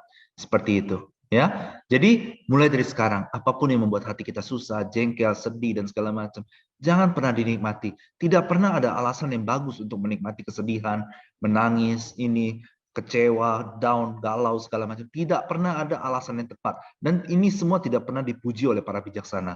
Jadi mulai dari sekarang, ketika pikiran itu muncul dalam pikiran, alihkan. Kehendak cinta kasih, lagi, terus. Banyak orang berpikir di luar sana, dengan merasa sedih, dia bisa mendapatkan kehidupan yang baik. Itu tidak mungkin, itu tidak sinkron. Itu adalah pandangan salah. Ketika seseorang menangis, bersedih, akibatnya apa? Dia akan diberikan kehidupan yang penuh kesulitan supaya dia menikmati kesedihan itu lagi dan lagi, lagi dan lagi. Tapi saya yakin Bapak Ibu yang memiliki kebijaksanaan yang besar, sahabat damai yang memiliki kebijaksanaan yang besar, Bapak Ibu pasti sangat mengasihi Bapak Ibu dan ingin terhindar dari semua penderitaan. Bagaimana caranya? Apapun pikiran yang muncul yang membuat hati kita susah, alihkan lagi dan lagi, satu hari, 2 hari, 3 hari, makin lama akan menjadi lebih baik. Seperti itu. Sekarang kita akan masuk membahas tahap ke-7, cita-cita luhur. Jadi maksudnya apa ingat cita-cita luhur? Jadi gini, Bapak Ibu udah semakin mengerti bahwa sebenarnya kehidupan kita itu kita yang kendalikan sepenuhnya. Benar-benar kita yang kendalikan sepenuhnya. Betul-betul kita yang adalah nahkoda dari kehidupan kita. Kita mau kehidupan kita seperti apa, itu bisa. Misalnya contoh, ada orang sukses, dia harus menemui banyak kegagalan, baru suatu hari sukses. Jadi ada banyak, misalnya di luar sana banyak orang, dia mencoba dan gagal nggak pernah sukses. Tapi ada orang yang mencoba lalu akhirnya lama-lama sukses. Kenapa sih lama-lama dia bisa sukses biarpun ditempuh oleh banyak kegagalan? Karena ketika dia memikirkan dia pengen sukses, dia juga galau sebenarnya. Aduh, bisa sukses nggak ya? Tapi coba dulu dah. Coba, dah dia gagal. Kenapa dia bisa gagal? Karena dia memikirkan galau, takut, kecewa. Tapi dia memikirkan sukses juga. Oke, pasti bisa. Jangan menyerah. Lanjut. Terus, tapi setiap kali perjuangannya itu kadang ada pikiran buruk. Dia menikmatinya. Aduh, kok kayaknya bisnis nggak jalan, kerjaan nggak jalan, dan segala macam. Tapi nggak apa-apa, saya nggak akan menyerah, terus berjuang. Lama-lama sukses. Tapi kan dia sering memikirkan kegalauan, ketakutan, itu semua juga akan jadi, akan memberi dampak. Jadi ada caranya. Bagaimana sih cita-cita luhur kita bisa tercapai dengan cara yang paling mudah, efisien, efektif, dan paling nyaman dan bahagia. Caranya adalah jangan pernah menikmati emosi negatif apapun yang muncul. Caranya adalah ingat cita-cita luhur, lalu meditasi kehendak cinta kasih lagi dan lagi, terus pikiran kita sebenarnya. Jadi apapun cita-cita luhur kita, seperti contoh, ingin jadi lebih makmur supaya bisa membantu lebih banyak orang, ingin membahagiakan keluarga, ingin membahagiakan orang tua, ingin supaya anaknya ini pengen punya banyak waktu untuk bisa meditasi, pengen bisa ke negara-negara Buddhis untuk melakukan kebajikan. Apapun cita-cita luhur ini, itu semua bisa dicapai lewat pikiran. Itu semua benar-benar bisa dicapai lewat pikiran.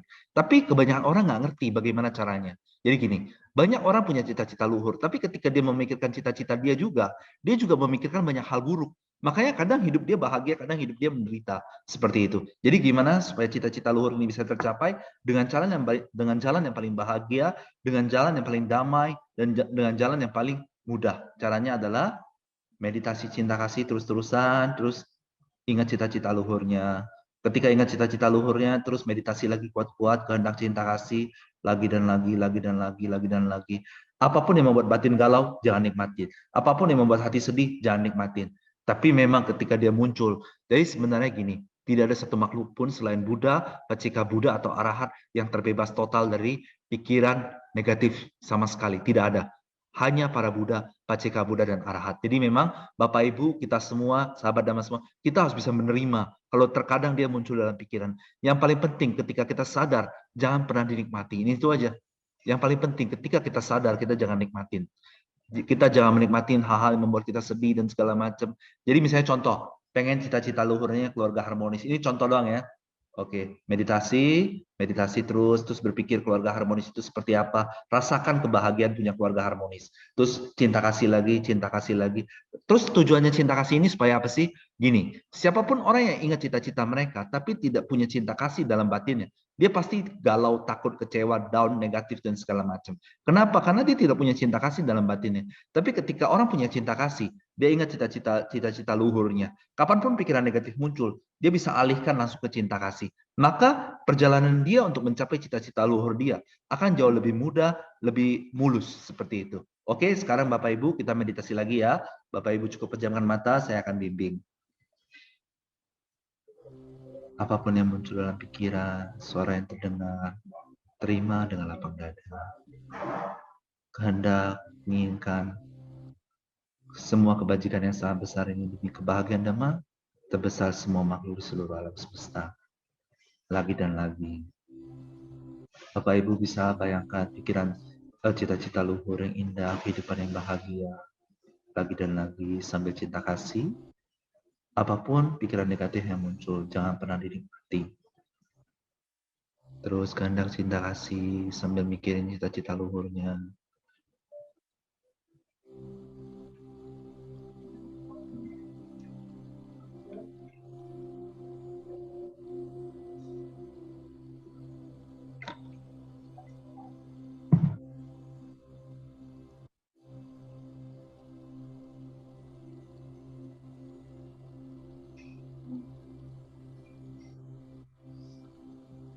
Bagus sekali Bapak Ibu, bagus sekali. Teruskan Bapak Ibu, sahabat Dhamma.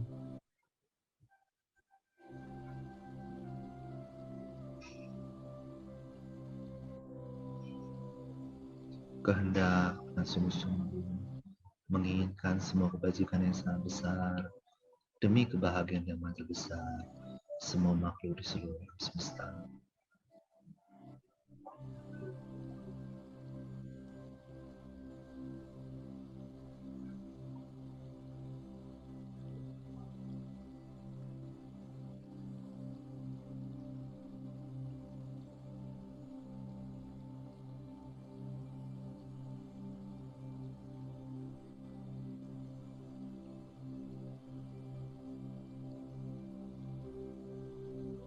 Oke, meditasinya cukup Bapak Ibu. Jadi Bapak Ibu bisa melakukan tahap ketujuh ini lagi dan lagi. Meditasi misalnya contoh, ada waktu nih 10 menit, 15 menit meditasi. Sambil pikirin cita-cita luhurnya.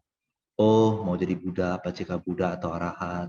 Sebelum jadi Buddha, Paceka Buddha atau Arahat, terus menyebarkan Dhamma, menyebarkan cinta kasih kepada siapapun, pengen punya keluarga harmonis, pengen menjalani kehidupan yang mulia, pengen, ya nggak apa-apa, sambil cinta kasih lagi dan lagi, lagi dan lagi, lagi dan lagi. Terus, itu bagus sekali Bapak Ibu.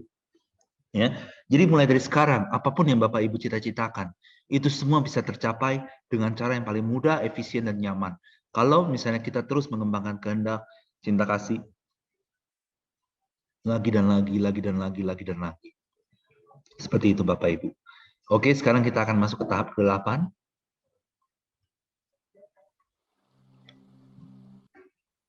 Semoga semua beban hati dan kesulitan hidup hancur tanpa sisa. Buddha mengatakan semua makhluk bergantung pada kamanya, semua makhluk mewarisi kamanya, semua makhluk terlahir dari kamanya, berhubungan dengan kamanya. Apa yang dimaksud kama? Kama itu adalah cetana. Cetana itu dalam bahasa Indonesia adalah kehendak yang muncul lewat pikiran. Jadi ketika seseorang berkehendak dengan sungguh-sungguh, semoga semua beban hati dan kesulitan hidupnya hancur tanpa sisa. Maka ini akan benar-benar terjadi. Seperti misalnya Bapak Ibu pengen ikut kelas Zoom, maka Bapak Ibu cari cara menghubungi admin, terus ikut grup WhatsApp, habis itu nanti linknya diklik, ikut password jam berapa. Nah, cari cara mau ikut kelas Zoom. Nah, sama juga ketika Bapak Ibu berkehendak dengan sungguh-sungguh, semoga semua beban hati dan kesulitan hidup hancur tanpa sisa. Apalagi Bapak Ibu lakukan itu sembari melakukan cinta kasih lagi dan lagi, maka kehendak ini akan cari jalan sampai suatu hari nanti semua beban hati dan kesulitan hidup hancur tanpa sisa. Oke, kita meditasi sama-sama ya Bapak Ibu. Bapak Ibu tenang aja, kalimatnya kalau nggak hafal itu nggak masalah, nanti saya bimbing. Yuk kita meditasi. Bapak Ibu, apapun yang terjadi diterima saja dengan lapang dada. Bapak Ibu berkehendak dengan sungguh-sungguh, semoga semua beban hati dan kesulitan hidup hancur tanpa sisa.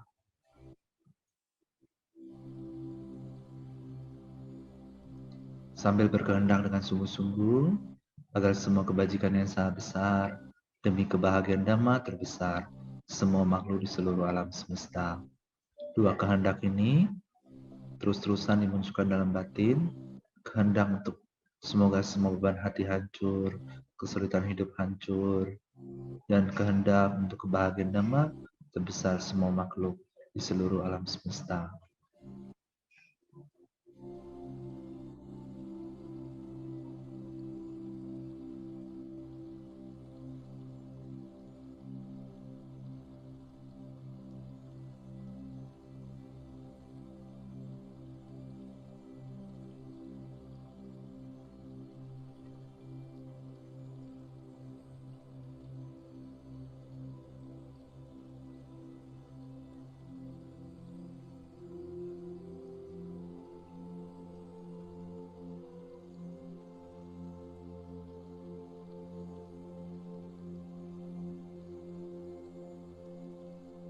Oke, cukup. Nah, terus kalau misalnya ada pertanyaan, misalnya kita nih udah nih cinta kasih terus lagi dan lagi, lagi dan lagi. Lalu orang lain melakukan kesalahan kepada kita gimana dong? Ya kan misalnya contoh kalau misalnya ada yang bertanya hal seperti itu. Orang lain begini-begini pada kita gimana dong? Padahal kita udah cinta kasih dan segala macam segala macam. Gini, apapun yang orang lain lakukan, kita tidak punya kendali untuk mengatur atau mengendalikan mereka. Jadi memang mereka bisa melakukan hal itu kepada kita, itu karena karma lampau kita juga. Kita pernah melakukan hal tersebut kepada orang lain di masa lampau. Dan memang kita harus menanggung karma itu pada saat itu. Tapi nggak apa-apa, kita dihina orang, kita apa. Kalau misalnya suatu hari kita dihina orang, ada orang yang jengkel sama kita, ada orang yang emosi sama kita. Bagaimana caranya? Jangan pernah dinikmatin. Anggap aja tidak terjadi apa-apa. Dan ingat, oh dia pernah melakukan kebaikan ini, kebaikannya udahlah, anggap aja kebaikan dia, terus kebahagiaan nama terbesar lagi, kehendak cinta kasih, jangan emosi, jangan jengkel, lagi dan lagi, lagi dan lagi, lagi dan lagi. Terus, nanti orang-orang yang akan membuat jengkel kita akan makin lama makin sedikit, temponya makin sedikit, lagi dan lagi. Kenapa? Karena kita tidak menikmati pikiran yang membuat hati kita susah. Maka orang juga akan nyerah. Ah, orang ini mau diapain nggak bisa, udahlah, nggak usah diapa-apain, lebih baik. Seperti itu. Ya kan? Jadi kenapa sih orang yang suka emosi, mereka berusaha membuat orang lain menderita? Karena mereka itu menderita hatinya, ya kan? Dan mereka pengen membuat orang lain menderita juga, ya kan? Dan dia ingin merasakan perasaan jengkel, melihat orang lain menderita, terus ini dan itu, ini lagi dan lagi. Maka daripada itu, mereka terus menikmatinya, akhirnya hidupnya menderita. Maka daripada itu, kalau misalnya ada orang yang membuat hati kita susah, membuat hidup kita susah, anggap tidak terjadi apapun, ya kan? Biarin aja, udah terima, habis itu kehendak cinta kasih lagi dan lagi. Kita jangan nikmatin. Jangan nikmatin menjadi kesel, menjadi benci dikarenakan perlakuan orang lain. Kenapa? Kalau seseorang menjadi kesel atau menjadi benci atau menjadi jengkel karena perlakuan orang lain, maka dia menikmati pikiran itu, maka itu akan terjadi lagi, terjadi lagi, terjadi. Oke, kalau misalnya sesekali masih terjadi, ya oke lah. Selama yang penting ketika kita sadar, kita alihkan lagi, lagi dan lagi.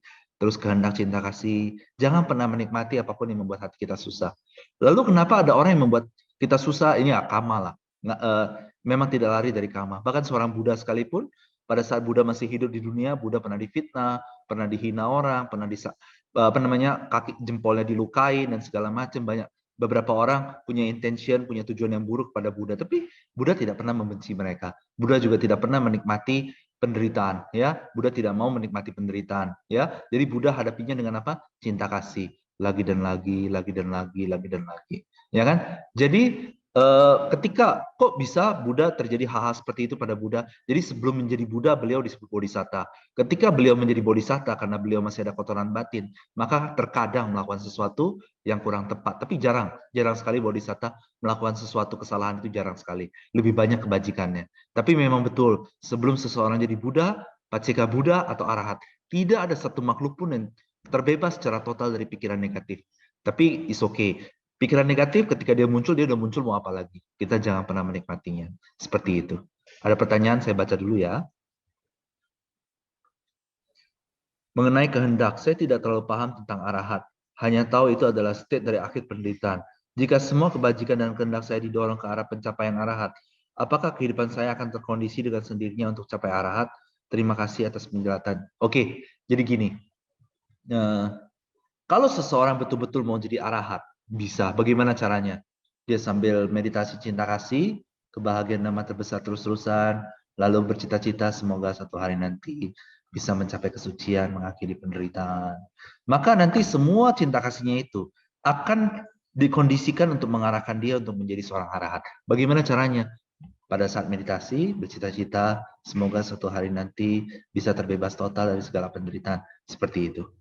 Nah, oke, sekarang kita akan masuk ke tahap ke-9.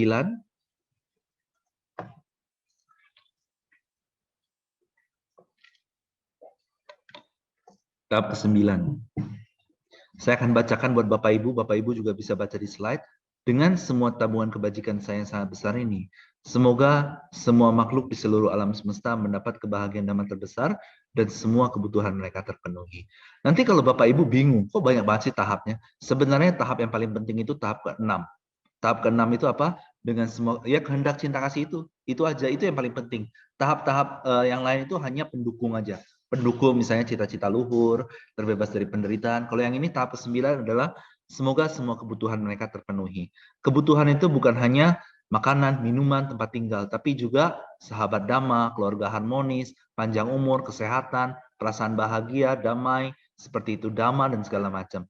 Jadi ketika Bapak Ibu menginginkan semua makhluk mendapat kebahagiaan damai terbesar, dan semua kebutuhan mereka terpenuhi, bibit selalu sama dengan buah. Bibit selalu sama dengan buah. Maka ketika Bapak Ibu berpikir mereka semua mendapat kebahagiaan damai terbesar dan kebutuhan mereka terpenuhi, maka Bapak Ibu yang nanti semua mendapatkan kebahagiaan damai terbesar dan semua kebutuhan Bapak Ibu semua terpenuhi. Kenapa? Karena terkadang ketika seseorang berpikir semua kebutuhan dia terpenuhi, dia bahagia. Ketika dia bahagia, dia bisa melatih cinta kasih lebih maksimal lagi, terus-terusan lagi dan lagi, seperti itu. Tapi tahap ke-9 ini lakukan sesekali aja. Yang paling penting sebenarnya tahap ke-6. Tapi yang kebanyakan orang paling suka itu adalah tahap ke-7. Tahap ke-7 adalah sambil meditasi cinta kasih, sambil ingat cita-cita luhurnya, pengen apa, seperti apa, seperti apa. Tapi kalau Bapak Ibu lagi lagi khawatir tentang kehidupan dan segala macam, meditasi tahap ke-9. Jadi semua kebutuhan terpenuhi, semua makhluk mendapat kebahagiaan damai terbesar dan kebutuhan mereka terpenuhi. Yuk kita meditasi sama-sama Bapak Ibu, pejamkan mata. Apapun yang terjadi, terima dengan lapang dada. Bapak Ibu memunculkan kehendak agar semua makhluk di seluruh alam semesta mendapat kebahagiaan damai terbesar dan semua kebutuhan mereka terpenuhi. Semakin sungguh-sungguh kehendak Bapak Ibu, semakin Bapak Ibu mendapatkan kebahagiaan damai terbesar dan semua kebutuhannya terpenuhi di masa depan.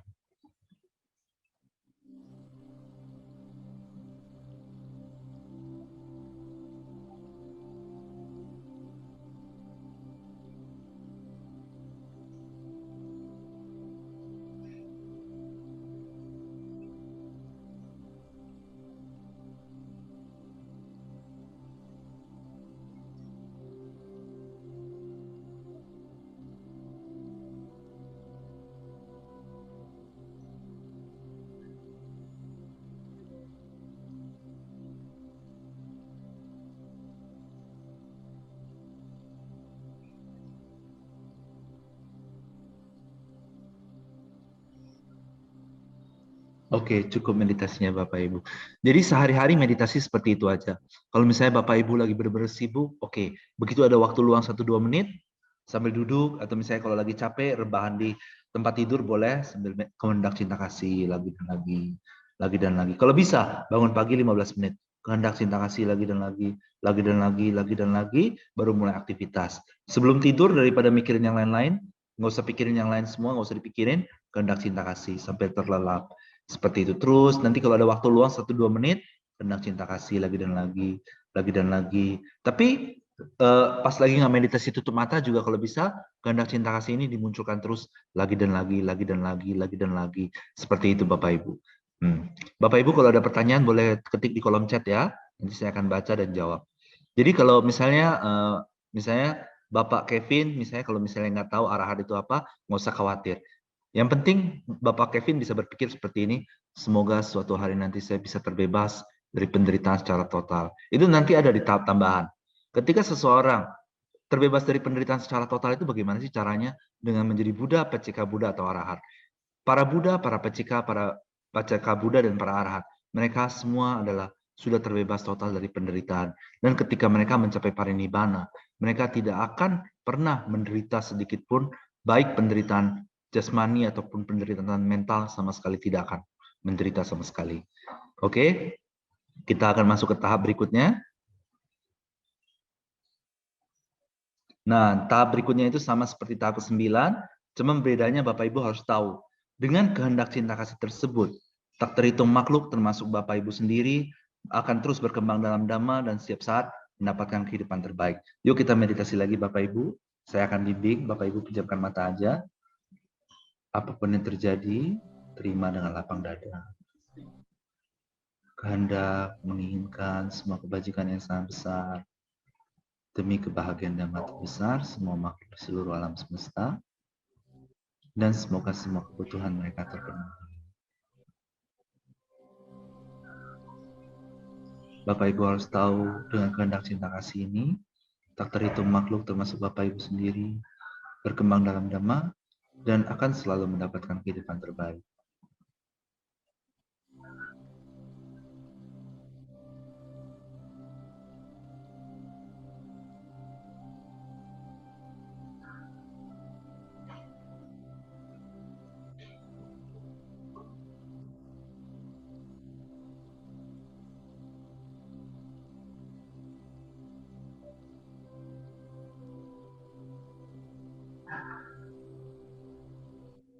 Oke, cukup meditasinya Bapak Ibu.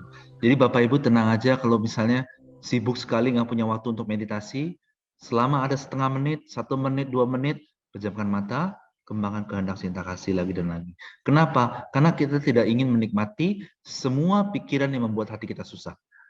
Apabila seseorang dia tidak ingin menikmati apapun pikiran yang membuat hati mereka susah, maka hidupnya itu dominan kebahagiaan. Dominan, hampir tidak ada penderitaan. Ya, ada yang bertanya, saya baca dulu. Kalau tabungan kebajikan saya yang sangat besar tidak disebut terus-menerus, apakah bisa? Nah, oke, ini pertanyaan yang sangat bagus. Sebenarnya ini adalah untuk step awal doang. Tapi setelah berikut-berikutnya, Bapak Ibu cukup tahu kebahagiaan nama terbesar aja. Sebenarnya tidak perlu diucap, tapi yang paling penting adalah kehendak, kebahagiaan nama terbesar, lagi dan lagi. Nanti kalau Bapak Ibu ragu, bagaimana? Terus mereka bahagianya gimana? Bapak Ibu cukup tahu, itu mereka bisa bahagia dengan seluruh kebajikan Bapak Ibu. Mengkondisikan agar mereka mendapat kebahagiaan dan terbesar. Seperti itu aja. Tapi kalau Bapak Ibu sudah familiar, cukup semoga semua makhluk mendapat kebahagiaan dan terbesar. Nanti kalau powernya kurang langsung ingat, oke, dengan semua tabungan kebajikan saya yang besar. Seperti itu. Jadi memang sebenarnya meditasi ini tidak usah disebut berkali-kali dalam pikiran. Yang paling kehendak aja, kehendak semoga semua mendapat kebahagiaan dan terbesar. Lagi dan lagi, terus seperti itu. Lagi dan lagi, seperti itu. Ya kan? Ini untuk sebenarnya yang tabungan kebajikan itu untuk yang memang baru awal, mungkin 1 hari, 2 hari, 3 hari, nggak apa-apa. Supaya pede aja sebenarnya, supaya pede, supaya yakin bahwa dia sanggup untuk memberikan kebahagiaan bagi semua kebahagiaan dhamma untuk semua makhluk di seluruh alam semesta. Tapi kalau udah pede, udah yakin, udah langsung aja. Semoga semua makhluk mendapatkan kebahagiaan dhamma terbesar. Lagi dan lagi. Terus sesekali ingat, oke, dengan semua kebajikan yang besar, semoga semua makhluk mendapat kebahagiaan dan terbesar. Lagi dan lagi seperti itu. Yang paling penting, Bapak Ibu tidak usah hafal kalimatnya, nggak apa-apa. Yang paling penting, kehendak yang muncul dalam batin Bapak Ibu. Oke, sekarang kita akan ke tahap tambahan. Mungkin ini sekarang sudah jam 8:30, Bapak Ibu. Mungkin kita 5-10 menit lagi ya. Oke. Bapak Ibu bisa baca di slide, semoga penderitaan secara total meninggalkan diri kita selamanya. Kenapa? Karena Buddha mengatakan, semua makhluk bergantung pada karma mereka. Semua makhluk mewarisi karma mereka. Semua makhluk terlahir dari karma mereka. Apa yang dimaksud karma? Karma adalah cetana dalam bahasa Pali, dalam bahasa Indonesia adalah kehendak yang muncul dari batin. Jadi ketika Bapak Ibu berkehendak agar semua penderitaan secara total meninggalkan Bapak Ibu selamanya, maka itulah yang akan benar-benar terjadi suatu hari nanti. Penderitaan Bapak Ibu akan semakin lama, semakin sedikit, sampai suatu hari nanti Bapak Ibu menjadi Buddha, Pasika Buddha atau Arahat, dan terbebas dari semua penderitaan secara mutlak. Seperti itu. Yuk kita meditasi, pejamkan mata Bapak Ibu. 1 menit aja. Semoga penderitaan meninggalkan diri Bapak Ibu, sahabat Dhamma semua secara total. Bapak Ibu berkehendak semoga penderitaan meninggalkan diri saya selamanya.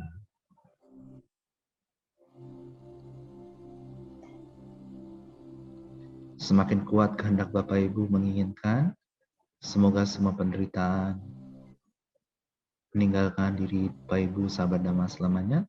Semakin cepat Bapak Ibu terbebas dari penderitaan.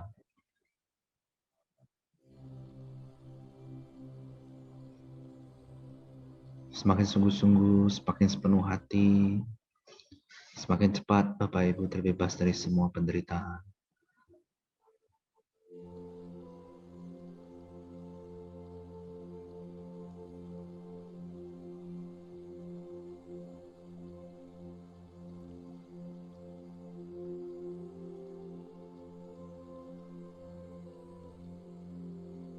Oke, cukup meditasinya Bapak Ibu. Oke, admin tolong dong balik ke tahap ke-6. Sebentar ya Bapak Ibu ya. Nah, ini adalah tahap yang paling inti. Ini tahap paling inti. Jadi Bapak Ibu bisa melakukan ini sepanjang hari, dari bangun pagi sampai sebelum terlelap, lakukan lagi dan lagi. Mungkin nanti kita ada rencana untuk mengadakan kelas baca parita bersama, bagi yang sudah pernah ikut kelas meditasi cinta kasih. Jadi kalau misalnya ada orang, dia sering baca parita dengan pikiran kehendak cinta kasih ini. Misalnya contoh, Bodang saranang gacami, aku pergi berlindung pada Buddha. Tapi pikirannya adalah kehendak cinta kasih bagi semua makhluk. Maka itu banyak sekali dewa yang menyayangi dia. Kenapa? Karena ketika seseorang baca parita, itu banyak sekali dewa yang akan mendengarkannya. Ketika apalagi kalau dia baca dengan kehendak cinta kasih. Jadi kalau Bapak Ibu punya buku parita di rumah, bagus sekali disarankan kalau Bapak Ibu terus baca parita di rumah. Supaya apa? Supaya Bapak Ibu ketika seseorang baca parita, sebenarnya dia sedang menyebarkan dhamma ini kepada banyak makhluk seperti yang tidak terlihat, contohnya dewa dan banyak makhluk ya. Jadi ketika seseorang baca parita, apalagi dengan penuh cinta kasih, ya kan, maka para dewa akan menyayanginya. Mungkin suatu hari nanti akan dibuat program bagi yang sudah ikut kelas cinta kasih ini, kita akan mengadakan baca parita bersama. Nanti akan diprogram, mungkin 1 atau 2 minggu ke depan, ya, Bapak Ibu. Jadi kalau bisa Bapak Ibu lakukan dulu meditasi cinta kasih ini lagi dan lagi, kita bisa baca parita bersama-sama. Sebenarnya baca parita itu manfaatnya apa sih? Jadi dulu gini, ada seorang biku di zaman dulu, tapi bukan zaman Buddha ya. Buddha udah parinibbana. Nah, biku ini muncul orang ini bertapis menjadi biku setelah Buddha parinibbana bertahun-tahun. Terus biku ini baca parita di gua, di suatu gua di mana saya lupa dah. Ketika dia baca parita itu ada seorang dewi mengatakan sadu, sadu, sadu. Terus biku itu bertanya, siapa ini? Dia bilang, ini adalah Dewi. Kenapa kamu mengucapkan sadu, sadu, sadu? Karena apa yang Bante ucapkan tadi, parita yang Bante bacakan, itu sama persis seperti ketika Buddha memberikan ceramah Maha Samaya Sutta. Terus biku itu bertanya, lalu kamu ada di mana pada saat itu? Saya ada di lautan, Bapak Ibu. Maksudnya gini, ketika Buddha ceramah itu sebenarnya semua dewa yang ada di seluruh alam semesta bisa mendengar. Tapi kan banyak dewa, dewa itu terlalu banyak. Jadi ketika Dewi ini urutannya itu kan semakin besar posisi dewanya itu semakin dekat dia duduk di tempat Buddha, dekat Buddha. Nanti apa namanya? Posisinya semakin tinggi para dewa Brahmanya semakin dia duduknya dekat dengan Buddha. Tapi Dewi ini posisinya kecil di alam dewa. Sehingga dia harus berada di belakang jauh sekali sampai di lautan. Jadi dia mendengar, tapi ketika Buddha ceramah ditanya lagi, apakah kamu melihat Buddha pada saat itu? Dewi itu menjawab, saya melihat Buddha seolah-olah ada di depan saya. Kenapa? Ada salah satu kemampuan Buddha. Buddha ketika berceramah Dhamma, Buddha semua orang yang mendengarkan itu, yang punya keyakinan itu seolah-olah Buddha itu hanya berbicara pada orang tersebut. Itu adalah salah satu kualitas Buddha yang sangat sempurna, yang apa namanya sulit sekali dibayangkan oleh manusia. Kok bisa begitu? Kita nggak usah tanya kenapa. Karena itu Buddha itu adalah sesuatu yang sangat tinggi, ya, sangat mulia, maha sempurna. Jadi ketika Buddha ceramah pada para dewa itu seolah-olah Buddha hanya ceramah pada dia, satu orang itu saja. Jadi memang itu adalah salah satu keunggulan Buddha. Hanya Buddha yang bisa di dunia ini. Tidak ada manusia lain yang bisa. Hanya seorang Buddha. Jadi Dewi itu ditanya, kamu mencapai tingkat kesucian apa? Sotapanna, tingkat kesucian pertama. Jadi ketika Bapak Ibu membaca parita, ya kan, maka itu banyak sekali dewa, apalagi kalau dengan cinta kasih mengharapkan mereka mendapat kebahagiaan dhamma terbesar lagi dan lagi dan lagi dan lagi, maka apa namanya? Maka Bapak Ibu akan sangat-sangat disayang oleh para dewa. Ya, tapi maksudnya kita jangan berharap apapun dari siapapun lah. Kita melakukan ini tulus saja demi kebahagiaan semua makhluk. Dewa sayang atau enggak, ya pasti sayang sih sebenarnya. Tapi jangan diharap. Kenapa? Seseorang yang mengharapkan kebahagiaan dari makhluk lain, dia akan mudah kecewa, terus terang. Ya, jadi kita jangan berharap. Tapi pasti Orang yang baca parita dengan penuh cinta kasih, dia pasti disayang oleh siapapun, terutama oleh para dewa.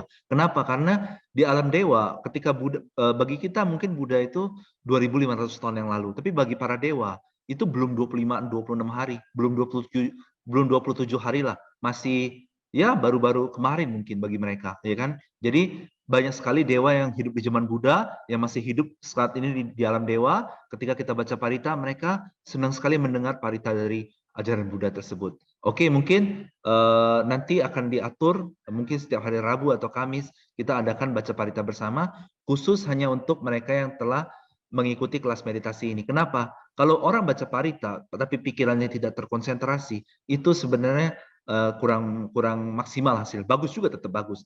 Tapi saya lebih senang kelas parita ini hanya untuk mereka yang sudah pernah ikut kelas Zoom ini, supaya kita sama-sama membacanya dengan penuh cinta kasih. Nanti kita akan kasih tahu kapan infonya. Kalau bisa Bapak Ibu sahabat Dhamma semua ikut ya, karena saya yakin Bapak Ibu sahabat Dhamma semua memiliki cinta kasih yang universal, cinta kasih yang murni. Apalagi banyak sekali saya yakin Bapak Ibu telah melakukan ini, cinta kasih ini lagi dan lagi. Oke, karena sekarang udah jam 8.40, kita udahi saja. Setiap hari Selasa dan Jumat kita ada kelas Zoom yang memang kadang-kadang ada, mungkin pada saat sibuk atau ada apa nggak diadakan. Tapi Selasa dan Jumat kebanyakan akan diadakan. Kalau Bapak Ibu merasa ini bermanfaat, Bapak Ibu bisa ajak temannya atau sahabat kerabat ya kan untuk ajak ini. Tapi kalau misalnya Bapak Ibu bisa sharing tentang cinta kasih ini dengan cara Bapak Ibu kepada mereka, itu juga bagus sekali. Saya senang sekali kalau misalnya ada banyak sekali yang bisa berlatih cinta kasih. Kenapa sih? Di mana titik saya sangat bahagia dengan sharing cinta kasih ini? Di mana titik saya paling bahagia? Karena gini, kebanyakan orang itu ketika pikiran buruk muncul, mereka nggak ngerti bagaimana cara mengatasinya. Saya bahagianya itu ketika orang-orang tahu bagaimana cara supaya ketika pikiran buruk ini muncul, dialihin, jangan dinikmatin, langsung cinta kasih. Supaya apa? Supaya pikirannya tidak penuh penderitaan. Saya senang sekali kalau misalnya banyak sekali orang yang bisa seperti itu. Itulah kenapa kita terus adakan kelas Zoom ini. Jadi kalau misalnya Bapak Ibu ada teman, kerabat, keluarga, mau bantu mereka, ajak aja ke kelas Zoom ini. Atau enggak, Bapak Ibu bisa jelaskan ke mereka secara langsung. Oke, semoga Bapak Ibu selalu bahagia mempraktekkan cinta kasih ini. Nanti kita ketemu lagi di hari Jumat atau di hari Selasa minggu depan. Semoga Bapak Ibu semua bahagia mempraktekkan cinta kasih. Semoga cita-cita luhurnya tercapai. Sadu, sadu, sadu.